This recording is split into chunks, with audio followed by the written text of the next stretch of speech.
And in an effort to make sure that this kind of attitude sticks, you got to just like point to one instance of crime to say this is out of control. We got to stop it. Of course, violent crime is at a 30-year low in DC, but don't let real information get in the way of creating a comfortable narrative, right? A violent, reactionary, right-wing narrative, of course.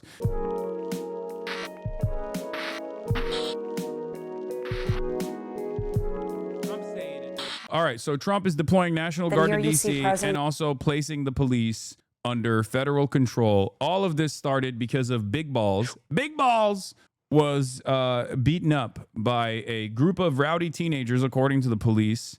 There were two teenagers, one 15-year-old, I think, teenage boy, and then another teenage girl. We don't know the exact details of what took place at this incident. Initially, they were like saying Big Balls heroically stopped a carjacking from taking place, but then like you look further into the situation and it doesn't seem like that was going on. It seems like they made it seem at first as though like Big Balls was stopping a carjacking that was taking place of a random woman. It turns out he was with his girlfriend, potentially, I think. I just don't know the exact details of it, but it is Big Balls. We know that it is Big Balls. Big Balls was a victim of being attacked, a victim of an ass beating that he took from two teenagers, one boy and one girl. We know that those are the two suspects. It was the night of Big Balls. Many of you are laughing. Big Balls got his ass beat in DC by a teenage girl and a teenage boy, and you're laughing. And now Donald Trump is using. What are we doing, man? I can't believe these are the words that are coming out of my mouth when I'm describing like a potential federal takeover of law enforcement in the nation's capital. And like the inflection point of this is Big Balls getting beat up by a 15-year-old girl and a 15-year-old boy. What the is happening in this world, man? That's it. That's his name. His name is Big Balls. That is how we know him. That is how people have tweeted about the incident. None of this makes sense. Big Balls, for those of you who don't know, was one of the Doge employees, one of the barely adult Doge employees that was tasked with gutting the regulatory agencies. Oh, God damn. Anyway, here is Donald Trump taking the initiative. Trump walking up to the podium. Let's listen. I've been up here a lot. I've never seen a crowd like this. I think we need a ballroom. And that's happening. It's going to be a beautiful ballroom. This is really a lot of people, most I've ever seen in this room. And we're here for a very serious purpose. Very serious. Big Balls was beaten up. Very serious purpose. That's the very serious purpose we have here. We will never allow Big Balls to be beaten up ever again. He got beat up, but we won't let it happen again. This purpose. Something's out of control, but we're going to put it in control very quickly like we did on the southern border. I'm announcing a historic action to rescue our nation's capital from crime, bloodshed, bedlam. Yeah, by the way, D.C. and many other American cities, of course, are experiencing the lowest level of crime. D.C. specifically, I think in like 3 decades, lowest level of crime. So like Donald Trump saying that this is like crime is out of control is just a relitigation of shit that is not happening. Once again, invent a problem that doesn't actually exist or a trend that is going in the positive direction, act as though it's actually in the negative direction, lie about it. No one is going to check you anyway. And then what do? You have to fix this problem that you keep claiming is going on. Okay? This is virtually everything that this administration has done. Literally every time this administration identifies an issue that's taking place, it is basically a direct reversal of the reality. Okay, reality on the ground, immigrants are not actually contributing to crime in meaningful ways. As a matter of fact, undocumented migrants are responsible for much lower rates of crime per capita than natural-born U.S. citizens are. Donald Trump keeps claiming consistently that migrants are actually rapists, drug dealer, murderers, and they're doing tremendous amounts of crime. They're beheading people, hundreds of thousands of Americans a day or whatever the fuck. No one actually checks them. And then when he comes into power, he's like, well, we got to do some sort of immigration enforcement. Lo and behold, it turns out we're not actually apprehending these rapist, drug dealer beheaders. We're just apprehending regular ass people that have been working at the goddamn fields to make a penny, to give back to their families. That's why they're doing these Home Depot raids, as a matter of fact. Is that where the MS-13 decapitators are at? That's what they're waiting at? They're waiting at the Home Depots in Hollywood.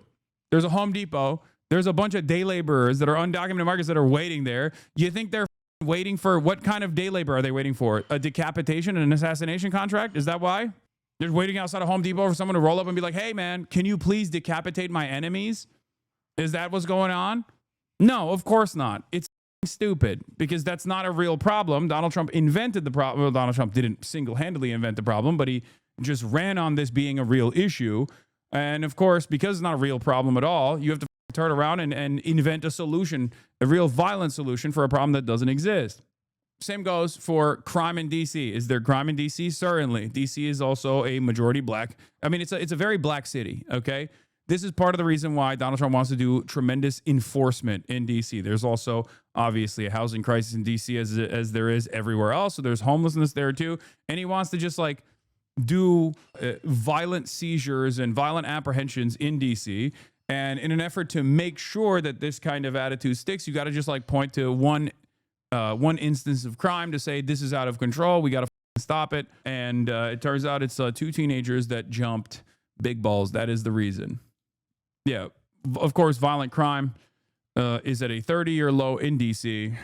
But don't let real information get in the way of creating a comfortable narrative, right? A violent, reactionary, right-wing narrative. Of course, too many newsrooms are just parroting the Trump admin's claims about crime and reporting on what's happening in D.C. as the National Guard is deployed into a crime crackdown. Violent crime in D.C. is 30-year low. Total violent crime for 2024 in the District of Columbia is down 35% from 2023 and is at its lowest as it's been in over 30 years, according to data collected by the Metropolitan Police Department and announced by the United States Attorney Matthew M. Graves. A breakdown of data is available here.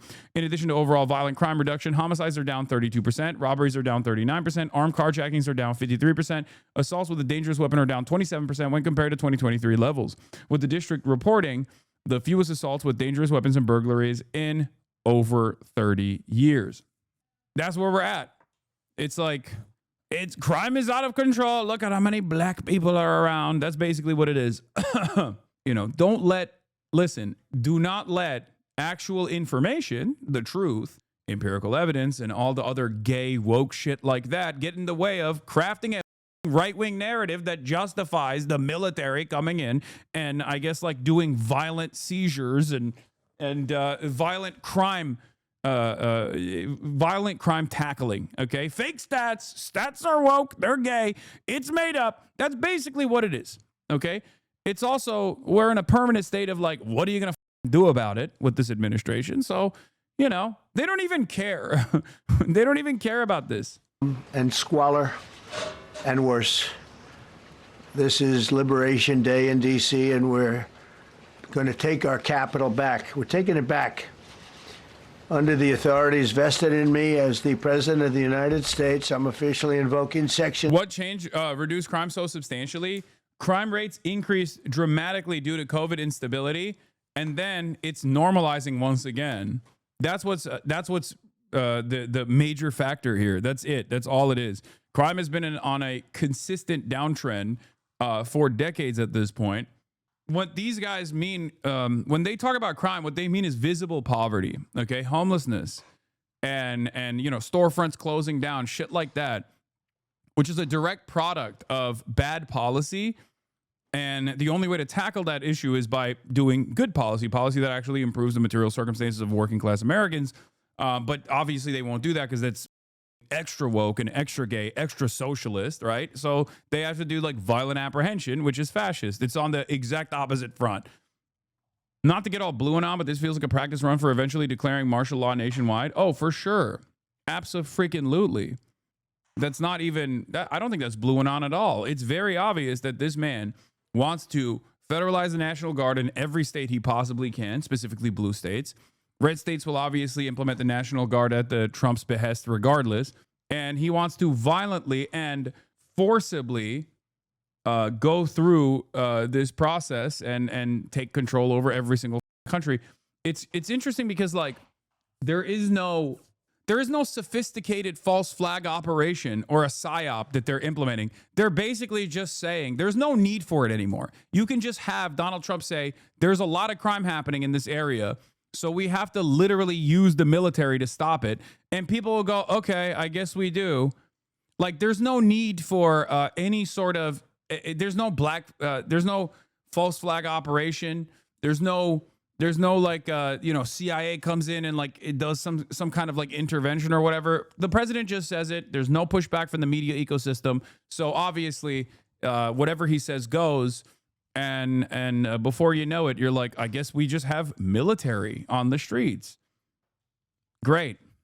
740 of the District of Columbia Home Rule Act. You know what that is?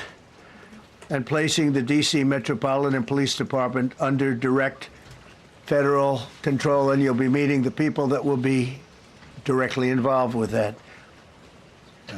Very good people, but they're tough, and they know what's happening, and they've done it before. In addition, yeah, the fact that the victim was Big Balls, it makes it even crazier. Like, maybe that's the false flag. Who knows, right? I don't think so, though. But it does make for an insane story. It makes for quite a stupid story. You know, our big, beautiful balls was attacked in a carjacking by teenagers. We will put an end to teenage crime by force. We will make the military shoot the teens. deploying the National Guard to help reestablish law, order, and public safety in Washington, D.C., and they're going to be allowed to do their job properly. And you people are victims of it, too. You know, you're reporters, and I understand a lot of you tend to be on the liberal side, but you don't want to get mugged and raped and shot and killed. And you all know people and friends of yours that happened. And so you can be any... I think one of the craziest things to say in DC of all places is that, like, you don't want to be mugged and raped and shot and killed. And it's like, dog, you're a rapist. Okay. You have a literal, another rapist to your left that you made the Secretary of State in DC of all places. If someone is likely to be raped, it is probably by the rapist in charge of the government. Okay. What an insane thing to just add on to the equation. It's like, when we do it, when we do the rapes, it's different. It's legalized. It's cool. Ghislaine Maxwell, free Ghislaine. Anything you want, but you want to have safety in the streets. You want to be able to leave your apartment or your house where you live and feel safe and go into a store to buy a newspaper or buy something. And you don't have that now. The murder rate in Washington... DC. Violent crime in DC. 2024 to 2025 year-to-date comparison. They just slam it right next to him saying this. Homicide down 12%. Sexual abuse down 49%. Assault with a dangerous weapon down 20%. Robbery down 28%. That's the woke DC Met Police. DC Met Police is lying because they're woke. Believe me, folks. They're lying. They're lying to the American public about how the crime is down. It's up. It's up. Why do I know it's up? Because I said so. We are going to fire the statistics guy at DC Metropolitan Police, and we're going to put whatever numbers we say is happening. That's right. These are not accurate numbers. These are inaccurate fake news numbers. We're going to fire the person who came up with the numbers and make sure that it is reflective of the reality. Today is higher than that of Bogota, Colombia. Are you saying his bar charts are fake? First of all, he doesn't have a bar chart. He's just making shit up. Okay? He's just making shit up. Why is he making this shit up? Because he wants to utilize the National Guard as a police force that is beholden to him and him only. And it's a testing ground. DC is a testing ground because it's like not a real state. It's a District of Columbia, and it doesn't have like the same tools at its disposal. So Donald Trump is basically using the DC, the big balls beat up, as an inflection point to try to test some kind of like a federal law enforcement, because there's already a tremendous amount of federal law enforcement agents in DC to begin with. Yeah. There's no chart yet. Okay. I'm sure eventually there will be a chart that they will point to that will, create a neat little narrative, right? Oh, there. Okay. This is funny. Oh, here it is, dude. DC police commander suspended, accused of changing crime statistics. Police union says directive to change offense classification comes from command staff. This is from July 18th, 2025. A DC police commander is under investigation for allegedly making changes to crime statistics in his district. The Met Police Department confirmed Michael Pulliam was placed on paid administrative leave in mid-May. That happened just a week after Pulliam filed an equal employment opportunity complaint against the assistant chief, and the police union accused the department of deliberately falsifying crime data, according to 3 law enforcement sources familiar with the complaint. The union claims police supervisors in the department manipulate crime data to make it appear like violent crime has fallen considerably compared to last year.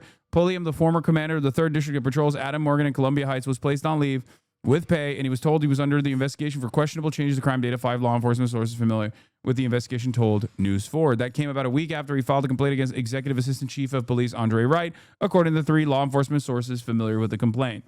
Only union in the country, yeah. Yeah, they have a dispute. They have like a separate dispute, and I guess like this is what they're saying. Union officials said there's a larger trend of manipulating crime statistics. When our members respond to the scene of a felony offense, when there's a victim reporting that the felony occurred, inevitably there will be a lieutenant or captain that will show up on scene and direct those members to take a report for a lesser offense.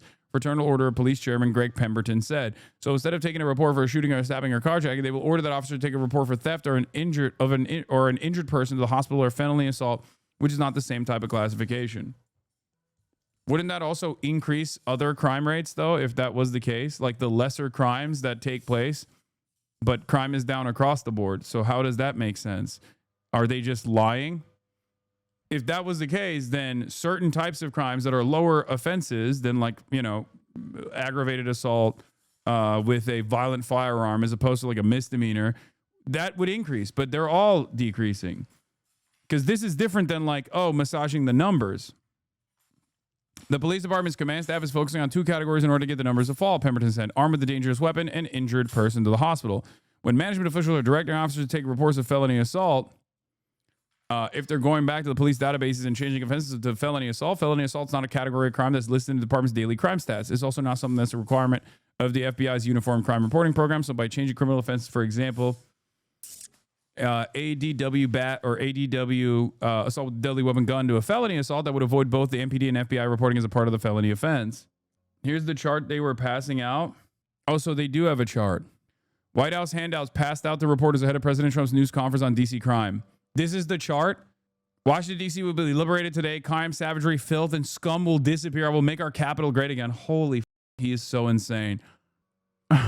The days of ruthlessly killing or hurting innocent people are over. I quickly fixed the border. 0 illegals in the last 3 months. DC is next. Thank you for your attention to this matter. Criminals removed from DC streets this weekend. And then it's just like photos of 3 guys. Arrested for possession of controlled substance, oxycodone, and hashish. Arrested for carrying a pistol without a license. The firearm was recovered. Charged with possession of a firearm, possession of unregistered ammunition, possession with intent to distribute narcotics, and carrying a pistol without a license. Arrested for DUI. Arrested on a warrant out of Georgia. Weapons and narcotics seized during the operation this weekend. Wait, what? Narcotics seized during the operation this weekend? What the f? This is like shit you buy at a storefront. Bro, this is like a 10th grader made in Microsoft Word. I mean, yeah. Yeah, from immigrant crime to black crime, the conversation quickly shifted to a more comfortable territory that Americans know and Americans love talking about. One could even say that immigrant crime was an extension of like black and brown crime. You know, POCs, they're doing crimes. And now we're back to the age-old hits. These violent black criminals must be kept at bay through lethal law enforcement, that kind of thing. Mexico City, some of the places that you hear about as being the worst places on earth, much higher. This is much higher. The number of car thefts has doubled over the past 5 years, and the number of carjackings has more than tripled. Murders in 2023 reached the highest rate probably ever. They say 25 years, but they don't know what that means because it just goes back 25 years. Can't be worse. Our capital city has been overtaken by violent gangs and bloodthirsty criminals, roving mobs of wild youth, drugged out maniacs and homeless people. And we're not going to let it happen anymore. We're not going to take it. Yeah, just like we did on our southern border. Nobody comes through our southern border anymore. 3 months in a row, we had zero. I don't know if that's right, but the people that do the work, it's a very liberal group of people, actually, and they actually said zero for the last 3 months. Nobody thought a thing like that was possible. And, you know, when you say take a look at numbers, I just saw some. Don't get me wrong, like America's rooted in racism, but isn't this like incompetent fascism? If people are mad at ICE, I feel like target black people radicalize most Americans more. No, this is incompetent fascism. There's no other way that these guys can actually implement fascism. They're incompetent. This is just, I mean, American fascism also doesn't have any sort of like significant institutional hurdles. American fascism does not have any sort of like serious left-wing pushback. So in the absence of like serious left-wing pushback, you can be incompetent and fascist in this way in broad daylight. And there is seemingly no investment or interest from the left flank, the Democratic Party, which is not a real left party anyway. It's a center-right party in and of itself. But there is no institutional opposition within the duopoly. So they could just be as stupid as possible with very little pushback. They already have captured the attention and the investment of some of the power brokers that control flows of information. On the one hand, you have the Fourth Estate, mainstream news and mainstream press owned by billionaires. Donald Trump goes to them and says, hey, play ball and I will help you. Some of them actually do play ball. Others that actually have any sort of like ideological opposition, because there's no real investment in like covering things truthfully, but there are, I guess, like different interests that some billionaires might have over others. And the ones that actually do cover things that make Trump look bad, for example, Donald Trump will go and sue in the court system. He's been doing it nonstop. And guess what? Lo and behold, there are a fuck ton of law firms that actually offered pro bono legal counsel, free of charge legal counsel to this administration early on. And then beyond that, there's mainstream or non-mainstream resources of information like independent media. Independent media is obviously a little bit trickier to deal with, but you can have a lot of these also incredibly powerful, wealthy billionaires basically tweak the algorithm to the best of their ability to create an unlimited flow of right-wing reactionary propaganda, as you've seen in the ways that it unfolded on Twitter and the secondary impact that that had on all of these other platforms as well. That's why there's so much neo-Nazi sentiment flying wild. And here we are. This is it. This is where we're at. We're getting value-tained.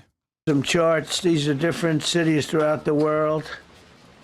Red is, okay, the red is a place called Washington, D.C. Look at these.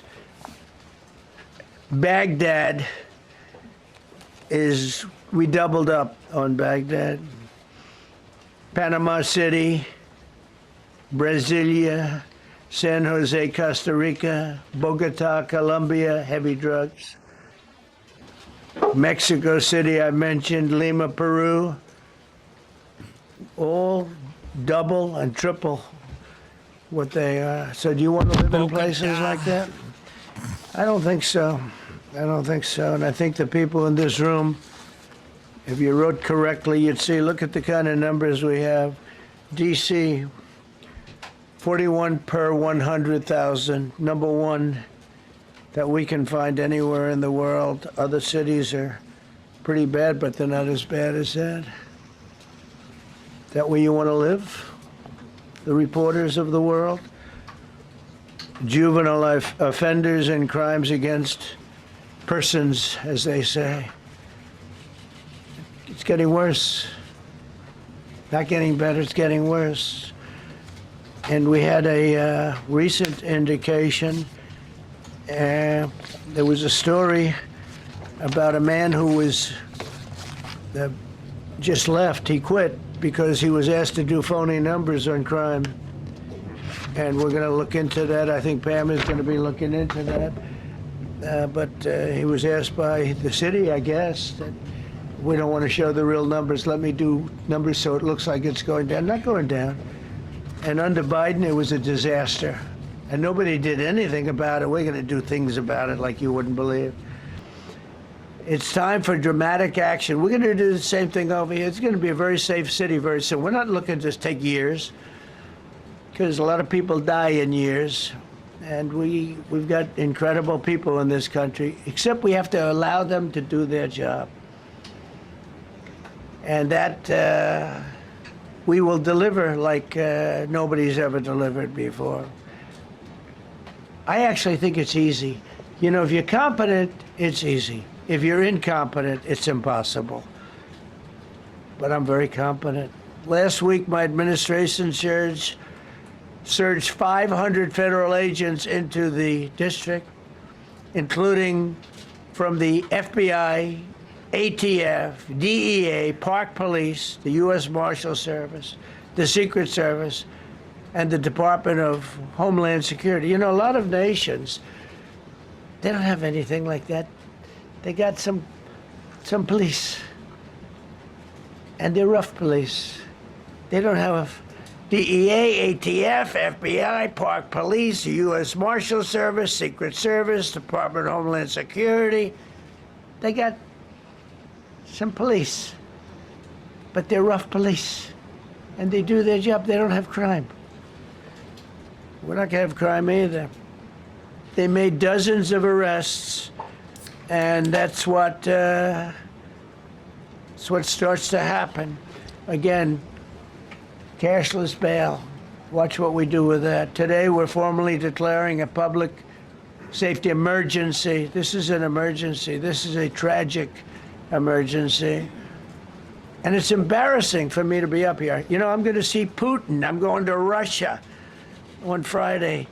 I don't like being up here talking about how unsafe and how dirty and disgusting this once beautiful capital was, with graffiti all over the walls. It's another part of it, by the way, because we're talking about safety, but we're also talking about beautification. We're the most beautiful, potentially, capital in the world. We always had.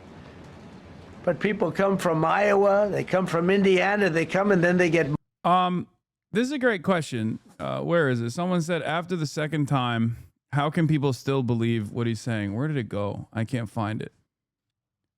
After he got elected the second time, it's actually hard for me to listen to him talk. All the confidence and charisma is gone. How are still people falling for this? It's because of what he's saying.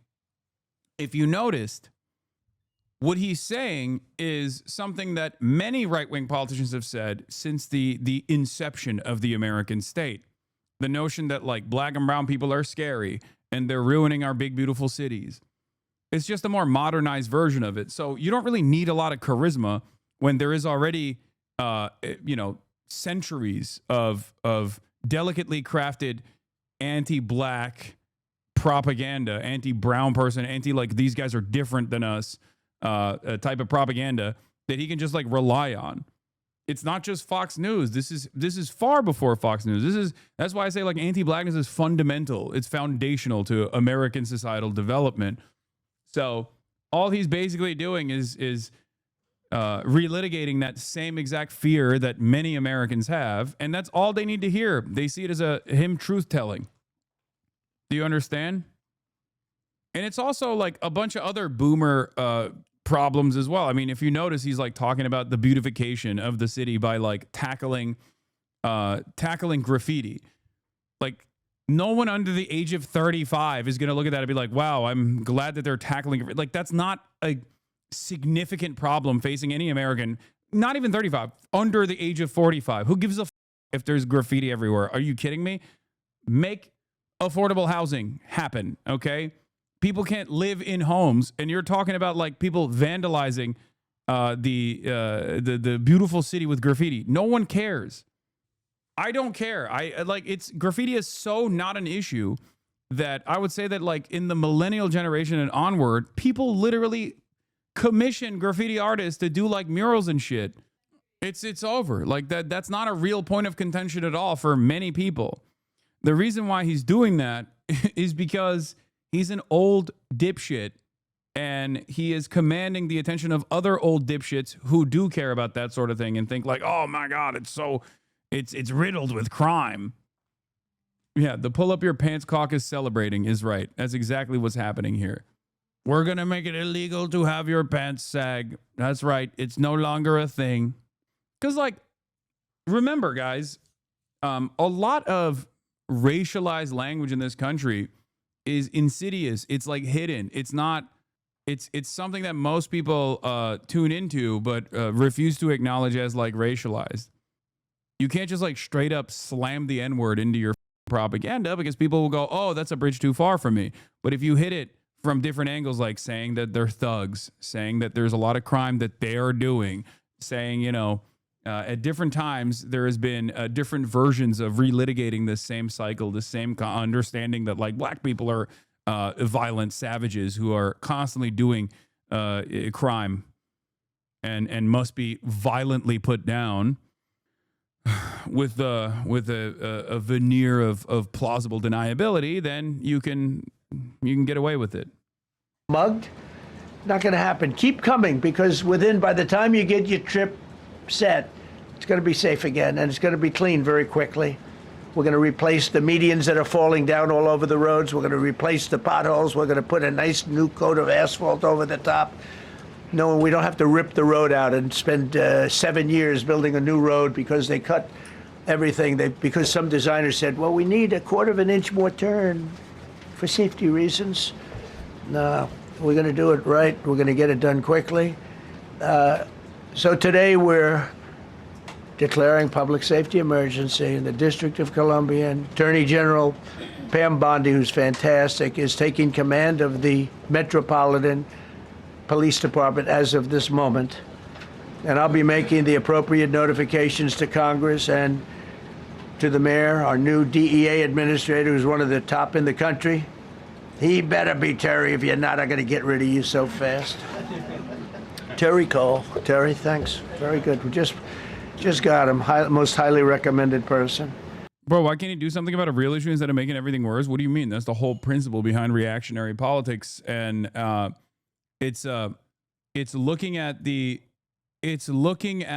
reasons as to why crime persists, and instead of actually tackling the material inequities at the heart of why crime happens, okay, instead of tackling the root of why these crimes happen, which is, of course, woke, gay, and socialist, the solution to these issues. So you can't do that. You have to continue. You have to continue with more and more violent and apprehensive law enforcement policies. It's just law and order. That's what you got to do. More law and order. More law and order. Which, of course, exacerbates the inequalities anyway. It doesn't actually solve the problem at all. It maybe like sweeps it away from the public eye for a little bit. And you'll be designated as the interim federal commissioner of the Metropolitan Police Department. Okay? And you run them tough. They're good. You have a lot of good people. You have people that shouldn't be there. You also have people that shouldn't be there. They got in there because of woke. But you have a lot of great police. And those people are the ones that want to help you. Pamela, it was more than an hour. You got people in there because of woke. Incredible, man. Incredible. You got people in there because of woke that shouldn't be in there. I mean, what do you say to that? What do you say to that? That's the president, man. Let's continue, I guess. This news conference, and it's been going on, answering a bunch of questions. Yeah, and this is significant because what he announced today is a federal takeover of D.C. police and deploying the National Guard. I mean, this is, as far as I know, unprecedented to hear it. National Guard and potentially other U.S. military troops down the road. Exactly, and he made it clear that this could just be the beginning, that it might not just be D.C., and I think that that is significant as well. And of course, this is an extraordinary move by the president. I want to bring in our Brian Todd here. Brian, we're already getting reaction from D.C. council members. We are, Pamela and Wolf. This coming into CNN from Council Member Charles Allen of the 6th Ward in D.C. His post is, quote, "The president taking over local control of MPD and putting the U.S. military onto the streets of D.C. under the guise of public safety is wrong. It's an extreme, outrageous, and dangerous move for our city and the safety of all of our residents." He is the first city council member to react to this whole thing. None of them had reacted really last week to this in any real measure. This is the first time a city council member has reacted. Is it blue and on to think this is another Epstein distraction? No, I think this isn't an Epstein distraction necessarily. I think this is just like another part of the broader plan. I don't think it's even blue and on to suggest that this is like the ultimate goal, which is to violently take over any sort of crime enforcement and give it directly to the hands of a much more servile federal law enforcement that is beholden to Donald Trump first and foremost. It's just like they don't want any sort of localized control. They don't want any sort of like blue cities making decisions that would protect their own citizens, protect their own local constituents. They want basically all control to be in the hands of the administrative state, and they want to engage in a fascist takeover of cities. I think that's what it is. Like, they see the kind of language coming from Zohran Mamdani, for example. And it's like, oh, you do this to DC first, and you have a successful strategy that you've implemented in terms of like a brown shirt fascist takeover over the Capitol. Then you can do it in New York City too. It's it started not with DC, but it started with like Los Angeles. Los Angeles was the blueprint. Act as though crime is completely out of control, and forcibly federalize the National Guard against the demands or the interests of the state governance itself, and use that as a threatening military presence to violently stop any sort of pushback from the local citizens. Portland is another example as well. Portland and Trump 1 was a perfect example of this. And I think like it's DC, LA, it will be New York tomorrow. I think that's what I think is going on. And if there's no pushback whatsoever, if there's no mobilization against this sort of thing, and if there's no like institutional setbacks presented by the party that is supposed to be at odds with this sort of thing, then we'll just have a complete fascist takeover with very little hurdles implemented in the direction of making sure that America remains a democracy. And come out strongly on this. We're also reaching out to Mayor Muriel Bowser's office and the office of the Metropolitan Washington Police Department for their response. We started to reach out to them while this news conference was going. What's interesting is like there were reasonable grounds for something similar to have been done under the Democratic leadership of Joe Biden with states like Texas, where Governor Greg Abbott was literally going against the interests of the federal government, going against the interests of the administrative state, going against the demands being made at the federal level for how to deal with migration into the country. And yet no such incident took place when there was actually a reason for Biden to do this. You understand? Like, Biden should have done this. This is something that I said Biden should have done. And of course, at the time, many people were like, well, don't you think that that would be a dangerous precedent to set?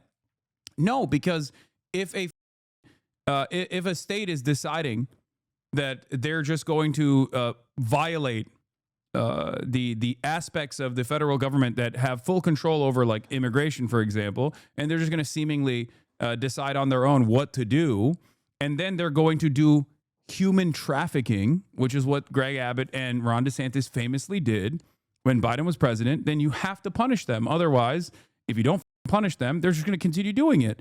And what I was demanding at that point was actually doing law and order, not like a fake made up crime, or not like a normal part of existing in a city that already has like local forms of policing to deal with these sorts of things like carjackings and the like, but instead like a state directly violating orders from the federal government. And Biden didn't do it, and Republicans still ended up doing it anyway. So this is the point we're at. It's like Democrats being like, oh, well, we got to protect the institutions, the sanctity of our institutions. If we like violate something, if we actually violate previous norms like this, then Republicans will violate them when they come into power. And it's like, okay, but they already are going to do it, and they have done it, and they're going to continue doing it anyway. You have to, at some point, you have to fight fire with fire and actually actively push back. Republicans have never looked for permission from the Democrats to do something. They just do it. They know what they can get away with, and they rely on their base and the appetite that their base has for like unlimited violence against known villains, okay, well-established villains, marginalized demographics and things like that, and they will do anything they want to do. Yeah, so why do you believe Democrats will push back? What point did I say they are pushing back? I'm saying that they're not, and I wish they would. Going on. No word back from them yet. The mayor has been fairly muted in her comments on this. She did speak out yesterday in an interview, but did not openly criticize the president for this.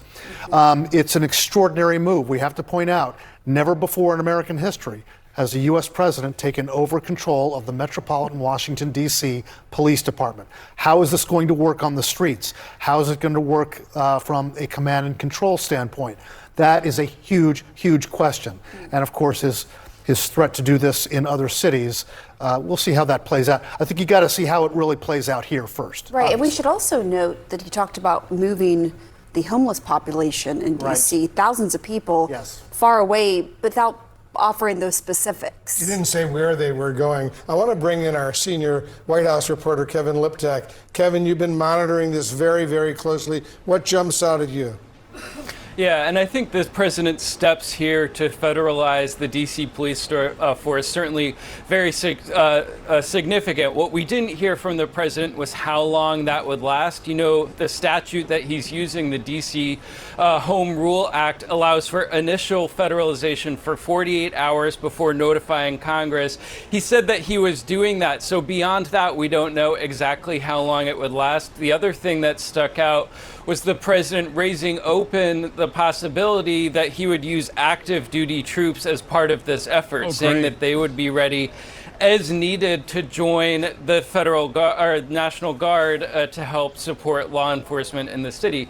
And you really did hear the president paint quite a dystopian picture of Washington, D.C., saying that it was overtaken by violent gangs, by bloodthirsty criminals, using this imagery that doesn't necessarily comport with a lot of people's experience in this city, but also with what the actual numbers show. You know, statistics do show that violent crime in Washington is falling since reaching a peak in 2023. The president's aides dispute some of those figures. You heard the president come out saying that some of those statistics might have been cooked, but really when you look at the numbers, what the president is painting is an image that doesn't necessarily match up with what the figures show, but also with what a lot of people's experience in the city is. And so a significant step by the president certainly today. All right, Kevin Liptak at the White House for us. Kevin, thank you very, very much. I think one of the craziest aspects of this is that, like, this violent seizure, okay, this ridiculous seizure of local law enforcement in the hands of like federal law enforcement apparatus is precisely what the Republicans presented as a real danger that the Democrats were implementing when they were not. Okay, black bagging people for thought crimes. Republicans are doing it. Democrats never did that shit. Okay, like mass censorship at the behest of the State Department. They constantly pointed to like the Biden administration saying like, oh, with COVID vaccines, like you got to be more careful with what kind of information you're disseminating. They were fearful of that shit. Nowadays, you literally get arrested. You know what I mean? Like it's insane. It's insane that like every single thing that Republicans claim that they care about, that they complained about, that the Democrats might potentially do when they were not doing, okay, when a Republican president is doing it, they're all celebrating it, okay?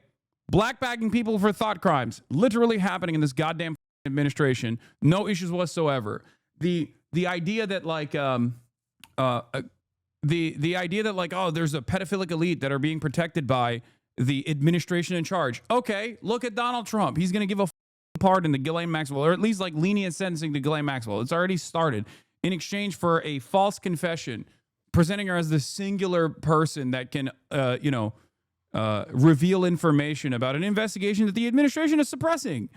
Like that's literally what the Trump administration is doing. Everything that these guys, everything that like Republican voters have cried about that like Democrats are going to do, or they claim that Democrats were doing, the Trump administration is doing actively. Even things that are like undeniable. You know what I mean? And that's where we're at. Here we are. You know, it's happening in real time. And it seems like the Republicans love it. They're like, oh, this is great. This is exactly what we voted for. That's what they keep saying over and over and over again. Great. You know, oh, they don't care about the Constitution. Okay, what is the Constitution? It's like, I'll wipe my ass with the Constitution if my president says it's bullshit. It's bullshit, baby. Let's go. You know, Chief Pamela Smith is the chief of the Metropolitan Police Department, and its 3,100 members work under her direction. however, as most have heard from the president's press conference, that he has prerogatives in D.C. unlike anywhere else in the country, including his authority given by our home rule charter to require the mayor, to require me to supply services of the Metropolitan Police Department. And he also has control and the ability to deploy the National Guard. But let me be clear, as our home rule charter is also clear, and the president's executive order restates. Yeah, the only thing here is that per DC Home Rule Act, presidential control can't last beyond 30 days unless Congress authorizes an extension. Trump has to provide written justification to Congress to extend control beyond 48 hours. And Dave Weigel asks, does any Republican not vote to extend it? Especially on this issue, Republicans will absolutely extend it. Here's another lie. These guys constantly talk about the debt, the deficit, the deficit, the deficit. Donald Trump will explode the deficit by offering fat tax cuts to the wealthiest people in American society at a time when they're like experiencing unprecedented levels of wealth growth, where 99% of the public is actually suffering with no adjustments and no solutions to the growing cost of living crisis, this affordability crisis that every American is experiencing, which is what he actually ran on, by the way, tackling that issue. Meanwhile, the only thing he's implemented is actually going to inevitably, down the line, increase prices for every single American because he slapped on a fat sales tax, which is a regressive tax, which hurts the working poor way harder in the form of universal tariffs, okay, with no trade to protect whatsoever. In the process of market volatility that took place, whenever he says, I'm going to do the tariffs, and then he says, I'm not going to do the tariffs, the only people that actually made out like bandits were the wealthiest people who played the market in accordance to Donald Trump's wishy-washy politics. And not only that, but instead of cutting back on like military spending, what we're doing is increasing military spending, which was yet another lie. There is trillions of dollars the Pentagon cannot even account for at this point. Never actually passed a audit. Doesn't really matter. We just got to keep dumping more money into that endeavor. And now we will use the military as a law enforcement mechanism in direct violation of the Constitution, but it doesn't fucking matter because Trump can just turn around and say, well, there's crime happening. It's really scary. We got to use the military. That's it. That's it. All the while, there is another federal law enforcement mechanism that is straight up operating without any sort of constitutional limitations under the Department of Homeland Security. And the Trump administration is using that as its own personal Gestapo force. And we gave 17 billion, or not 17, 175 billion total in the next decade to make sure that we fund this federal law enforcement agency so they can do black bagging, kidnapping operations in the middle of the street with no constitutional scrutiny whatsoever, with no limitations whatsoever. They operate outside of the bounds of the Constitution at the direct behest of the president. You make these decisions if you feel like you're never going to lose an election or if there's no election ever going to take place whatsoever. Make no mistake. That's why I keep saying, perhaps jokingly, that like, who knows if we'll have another election, you know? These guys are moving like they don't care if Democrats ever actually come back to power because either they believe that the Democrats won't do anything with this newfound consolidation of power at the White House, or they'll never actually reach the White House ever again. Meanwhile, you still have what's up with the new iDubbbz drama? I don't know, man. Why would I know anything about the new iDubbbz drama? Brother, there is a fascist takeover taking place in broad daylight in the federal government at the Capitol, and you're like, what about iDubbbz? That's amazing. Chief Pamela Smith is the chief of the Metropolitan Police Department, and its 3,100 members work under her direction.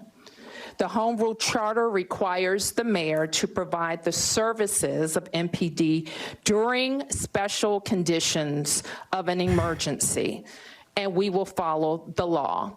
Though there's a question about— It's your fault you cover YouTuber drama so much. Yeah, you're right. Here, I'll get people to forcibly lock in the subjectivity of that declaration.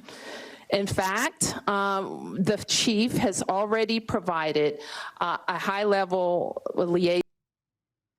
Anyway, let's continue. Breaking. Hegseth announces mobilization of the National Guard in Trump ordered crackdown on D.C. crime. Pete, could you say something about the military, if you would? Well, Mr. President, it's an honor to be here. And at your direction this morning, we've mobilized the D.C. National Guard. It'll be operationalized by the Secretary of the Army, Dan Driscoll, through the D.C. Guard. You will see them flowing into the streets of Washington in the coming week.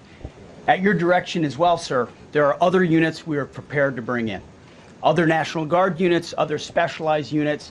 They will be strong, they will be tough, and they will stand with their law enforcement partners. This is nothing new for DOD.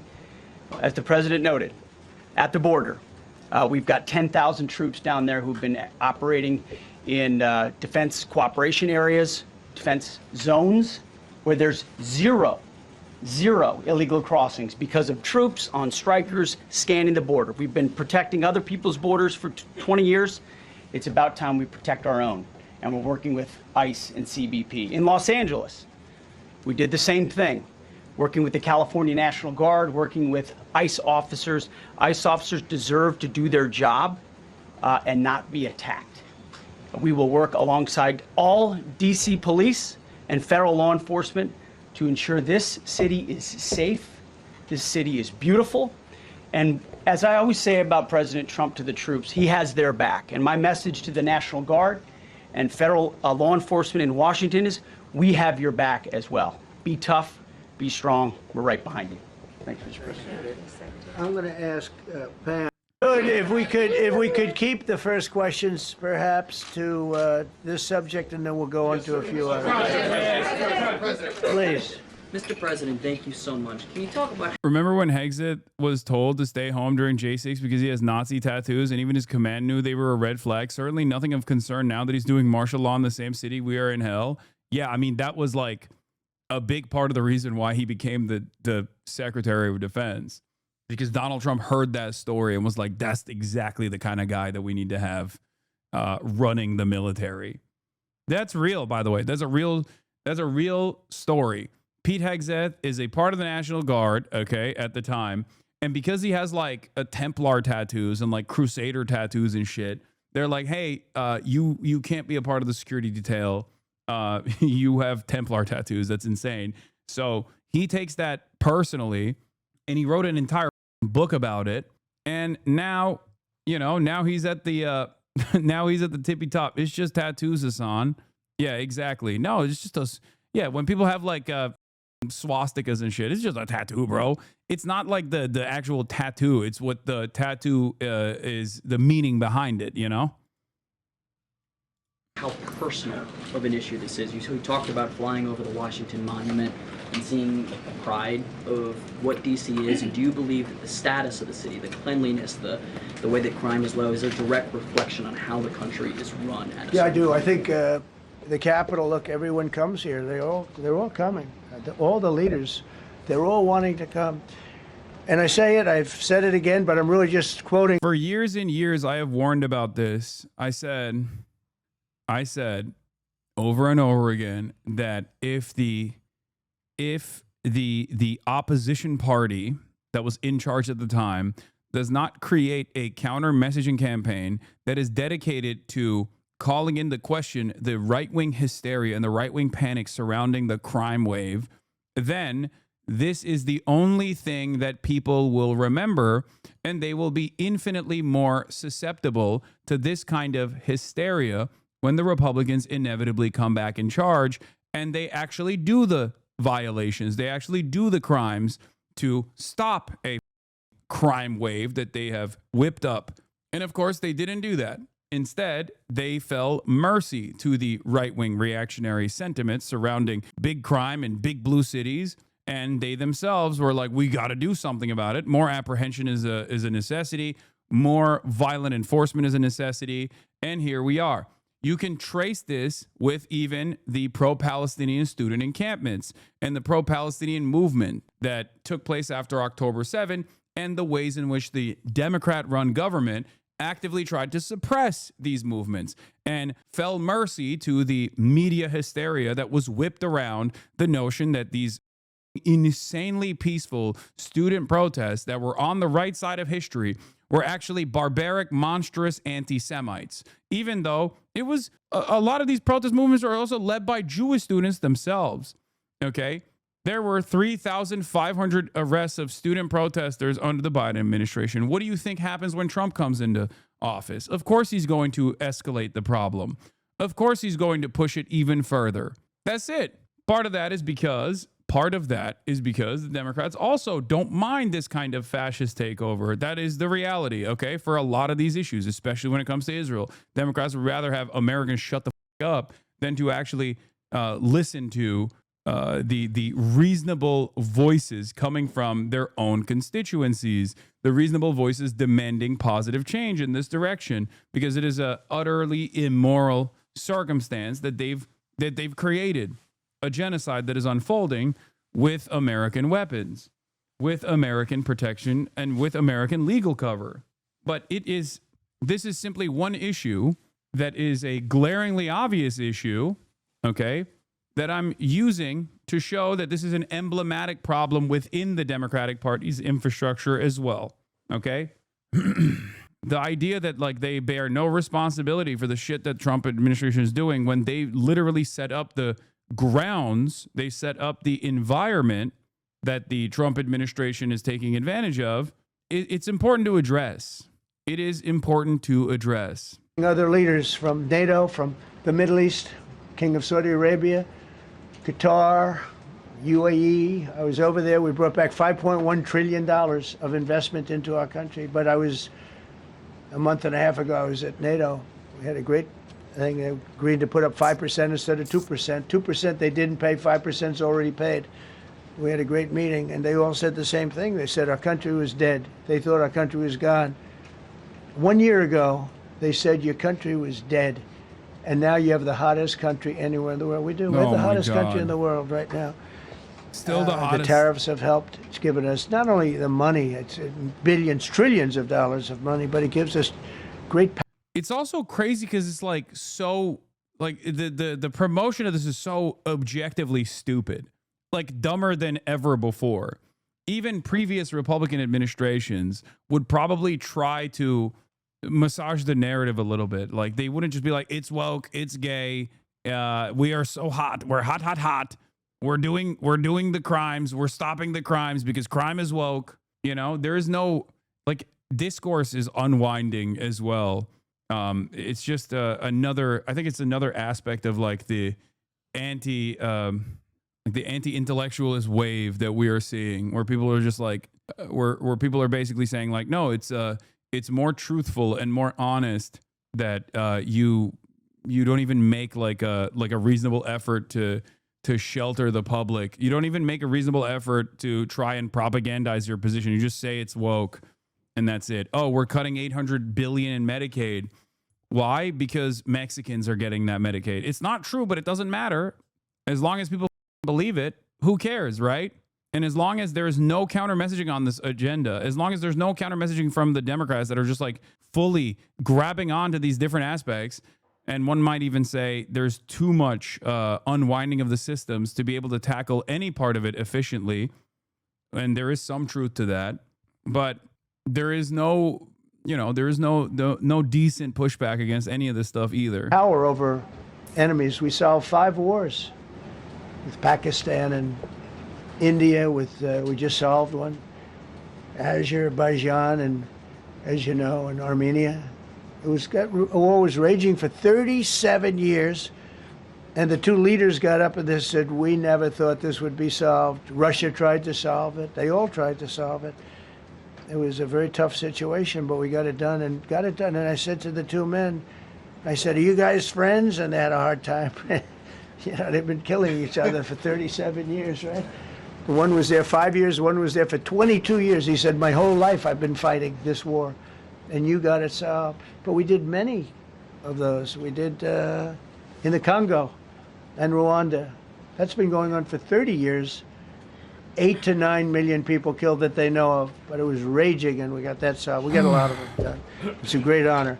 But you want to have, when they come, the leaders come to our country to sign documents that the war is over or whatever, or for other reasons. They come for trade.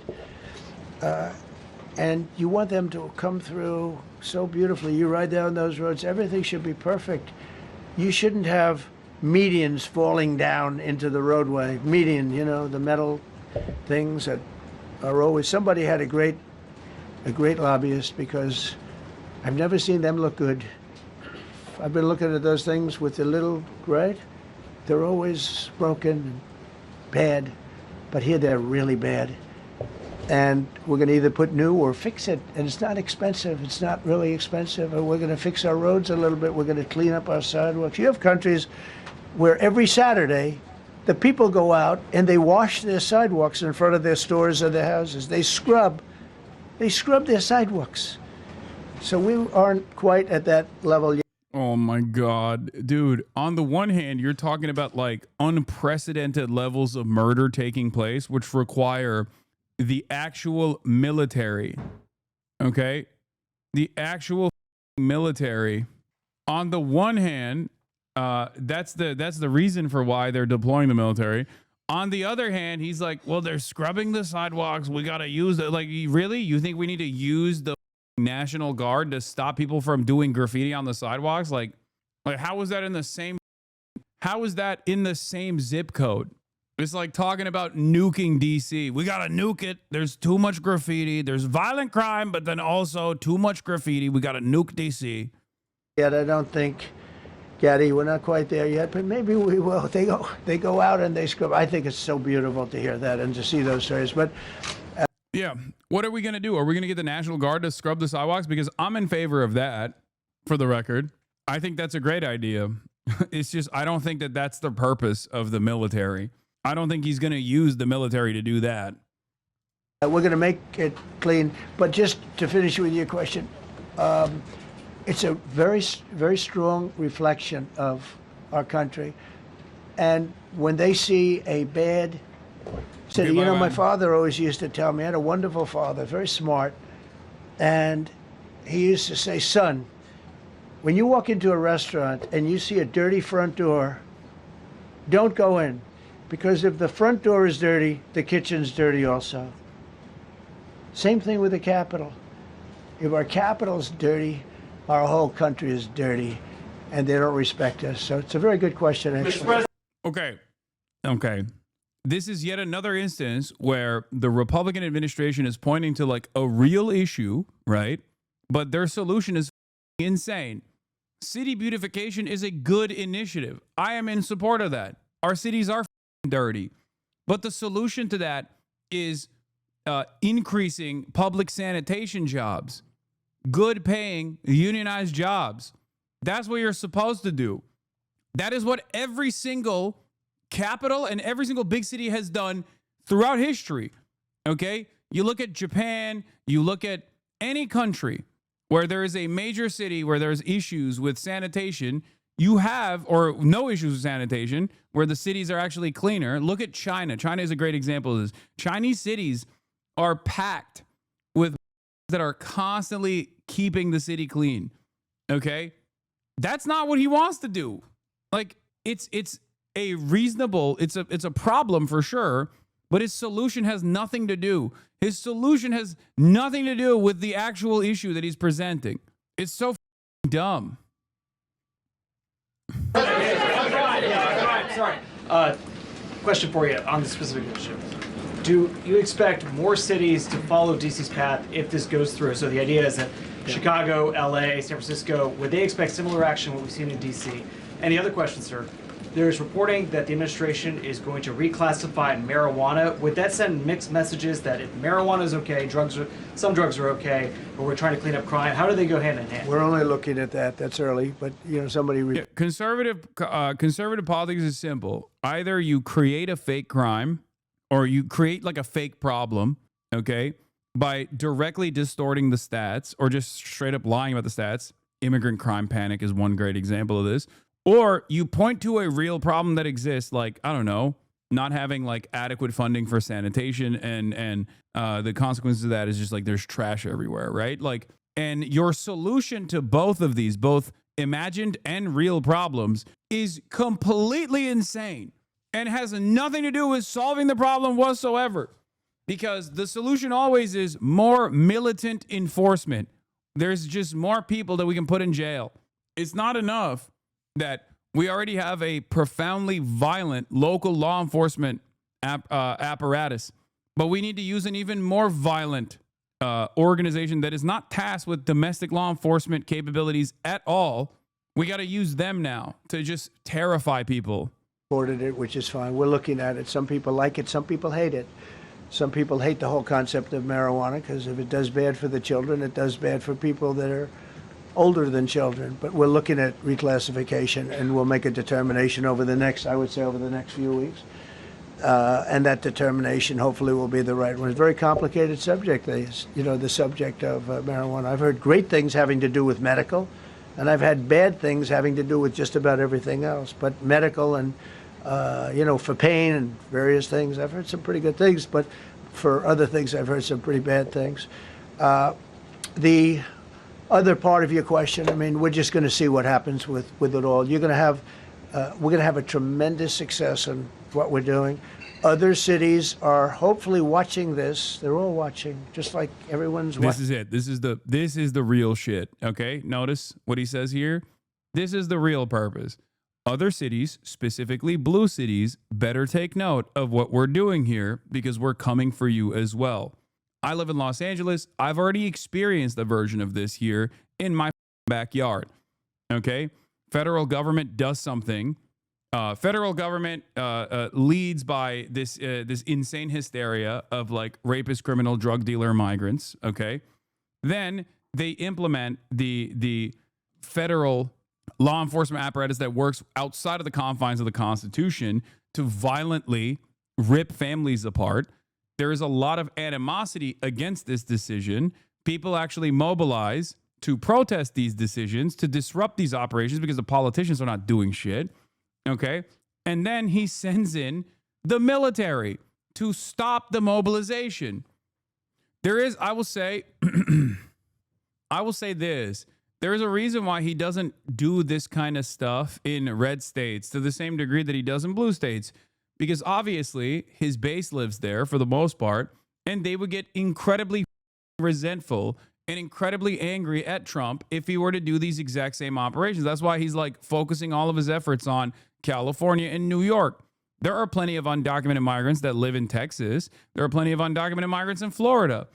The reason why are people in LA not protesting anymore? No, they are. They have never stopped protesting. And even though I'm an LA resident myself, I was oblivious. I was unfamiliar. There has been an ongoing protest happening outside of the ICE detainment centers, literally nonstop. It's just, it doesn't get any media attention. And not only does it not get any media attention, it doesn't even get social media attention.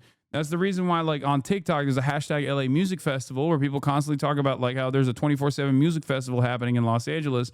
It turns out that is not a music festival at all. They're just talking about ICE protests that have never stopped going on.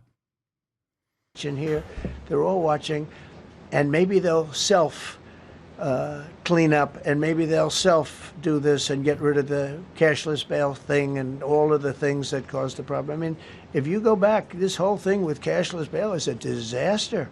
So many problems came that we never had before. So they're watching us today, and if they don't learn their lesson, if they haven't studied us properly, because we're going to be very successful. I have zero doubt about that. It's going to be. It's a question of will it be really fast like the border. You know, everyone said, they used to say, Biden used to say, I need legislation. I didn't get any legislation.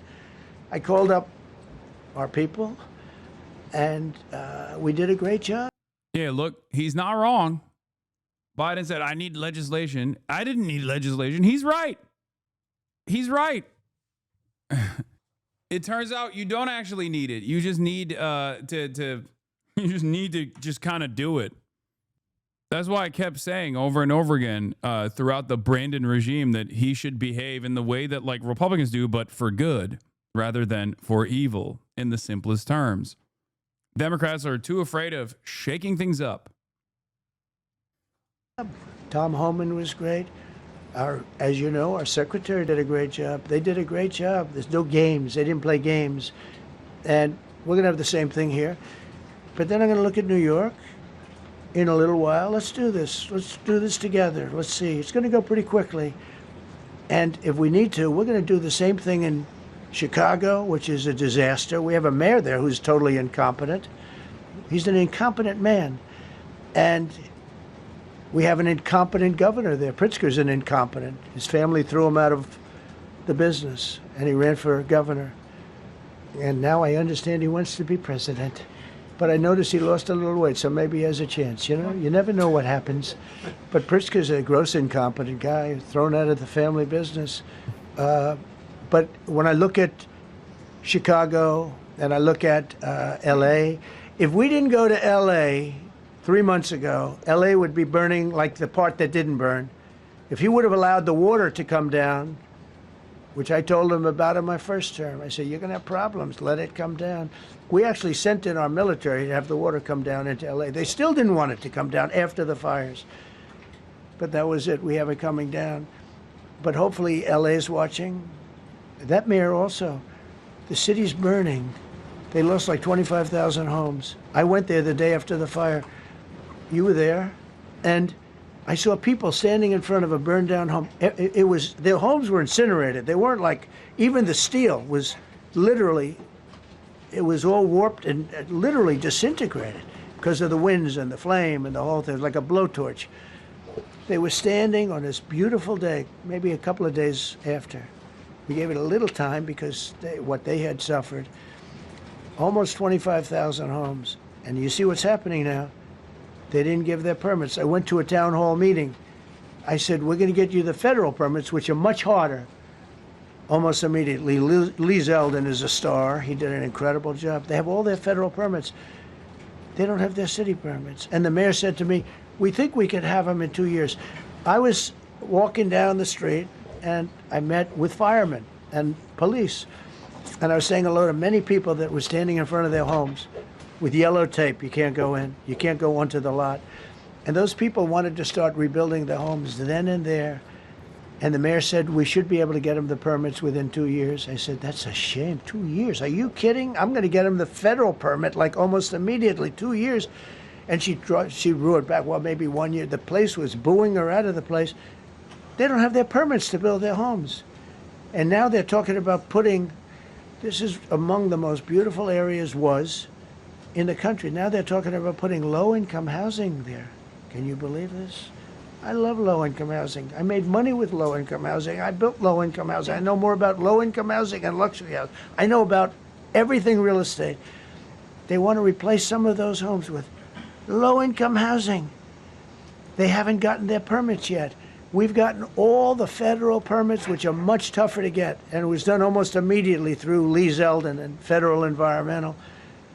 And I watched the other day, those people are angry. And now, you know, they had they loved that area. They loved the whole big area, different places, but they loved it. It was all luxury stuff and beautiful stuff. And some wasn't that luxury, but the level of love for that neighborhood, their neighborhoods, was incredible. And you know what? I watched people on television, they want to go, they want to leave. They've lost their spirit, they've lost their heart, because the mayor's incompetent. And Gavin Newsom is incompetent. He's got a good line of bullshit, but that's about it. He's incompetent. And you have Los Angeles is, you know, it's amazing. You know, I called, the first thing I did, I got the Olympics to go there. I was the one that got it.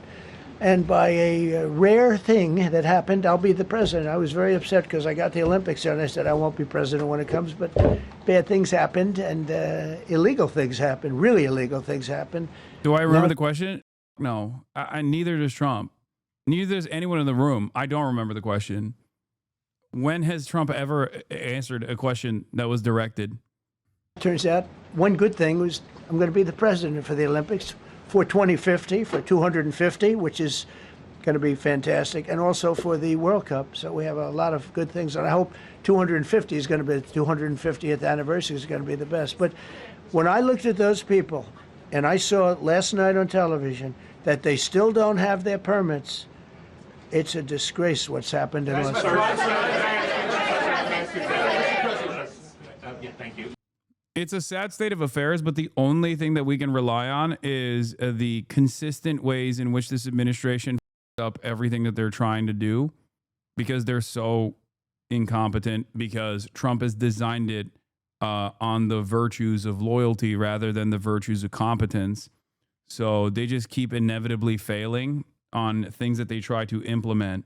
Like one example is a more competent administration that is tasked with doing a reactionary takeover and violating the Constitution slowly but surely would not have gone after Mahmoud Khalil, right? They would have gone after someone who wasn't a green card recipient with a American citizen wife with a child on the way. They would have gone after a student visa holder who had said things that would at least like come across as violent. You know what I mean? They would have done that, but they're so incompetent. They went after someone who was perhaps the most defensible person, even in the eyes of the broader public. Okay? Not that it matters. The First Amendment is still the First Amendment. Even if someone had a student visa and they were still saying like, I love Hamas or whatever, that's still constitutionally protected speech. But at least they could have made a better, more compelling argument for broader subsects of American society. But because of their idiotic nature, because of their like bouldering ways in which they're trying to implement fascism, when there are still institutions that remain, albeit in the margins, but they still exist, they were able to basically fail through this process. They're still trying, they're still pushing. Okay. Having said that, it has been somewhat of a failure, not due to Democratic pushback, mind you, but due to their own inability to implement a broader strategy, a broader strategy of like unwinding constitutional protections in a way that like most Americans will not bat an eye at. Okay, having to lie about Khalil proves how flimsy and failure this has been. Exactly. People can obviously debate the deportation of foreign students, though Trump's policy isn't to deport foreign students, only those who criticize or oppose Israel. But lying about what Khalil said shows how weak the case is. Here's what Rubio claimed. Like that's what this is it. This is what I mean when I say the only thing that we can rely on is the consistent failures and the consistent incompetence of this administrative state that will inevitably set its own setbacks. Why is a guy like that allowed in the United States on a visa? Let's take a look at what Marco Rubio is lying about here. Saying and doing abroad what he's now doing in the United States, we never would have given him a visa. He was on TV, I think it was yesterday or the day before, arguing that October 7th had to happen, that it had to happen, that it was a necessary evil. Now, he didn't call it an evil. He said it's a necessary thing, it had to happen. This is just completely made up, you know? And while this might work in garnering some kind of support from your base, I don't think you can just like make this shit up in a legal setting. The hell's he talking about? No, he's just making shit up. That's it. He is just making shit up. That's not what he said. Not only is that not what he said, but even if that was what he said, it still would not be reasonable grounds for deportation, for the record. Make no mistake. Okay. But that's not what he said either. Why is a guy like that allowed into the United States on a visa? He's not entitled to a visa. So it has nothing to do with what they're saying. It has to do with what they're doing and its implications on the U.S. Student visas are a privilege. They are not a right. He's not on a student visa. He's a green card holder who was one step removed from full-blown citizenship, for the record. So even that part is wrong. But he has to make it seem like that's the case.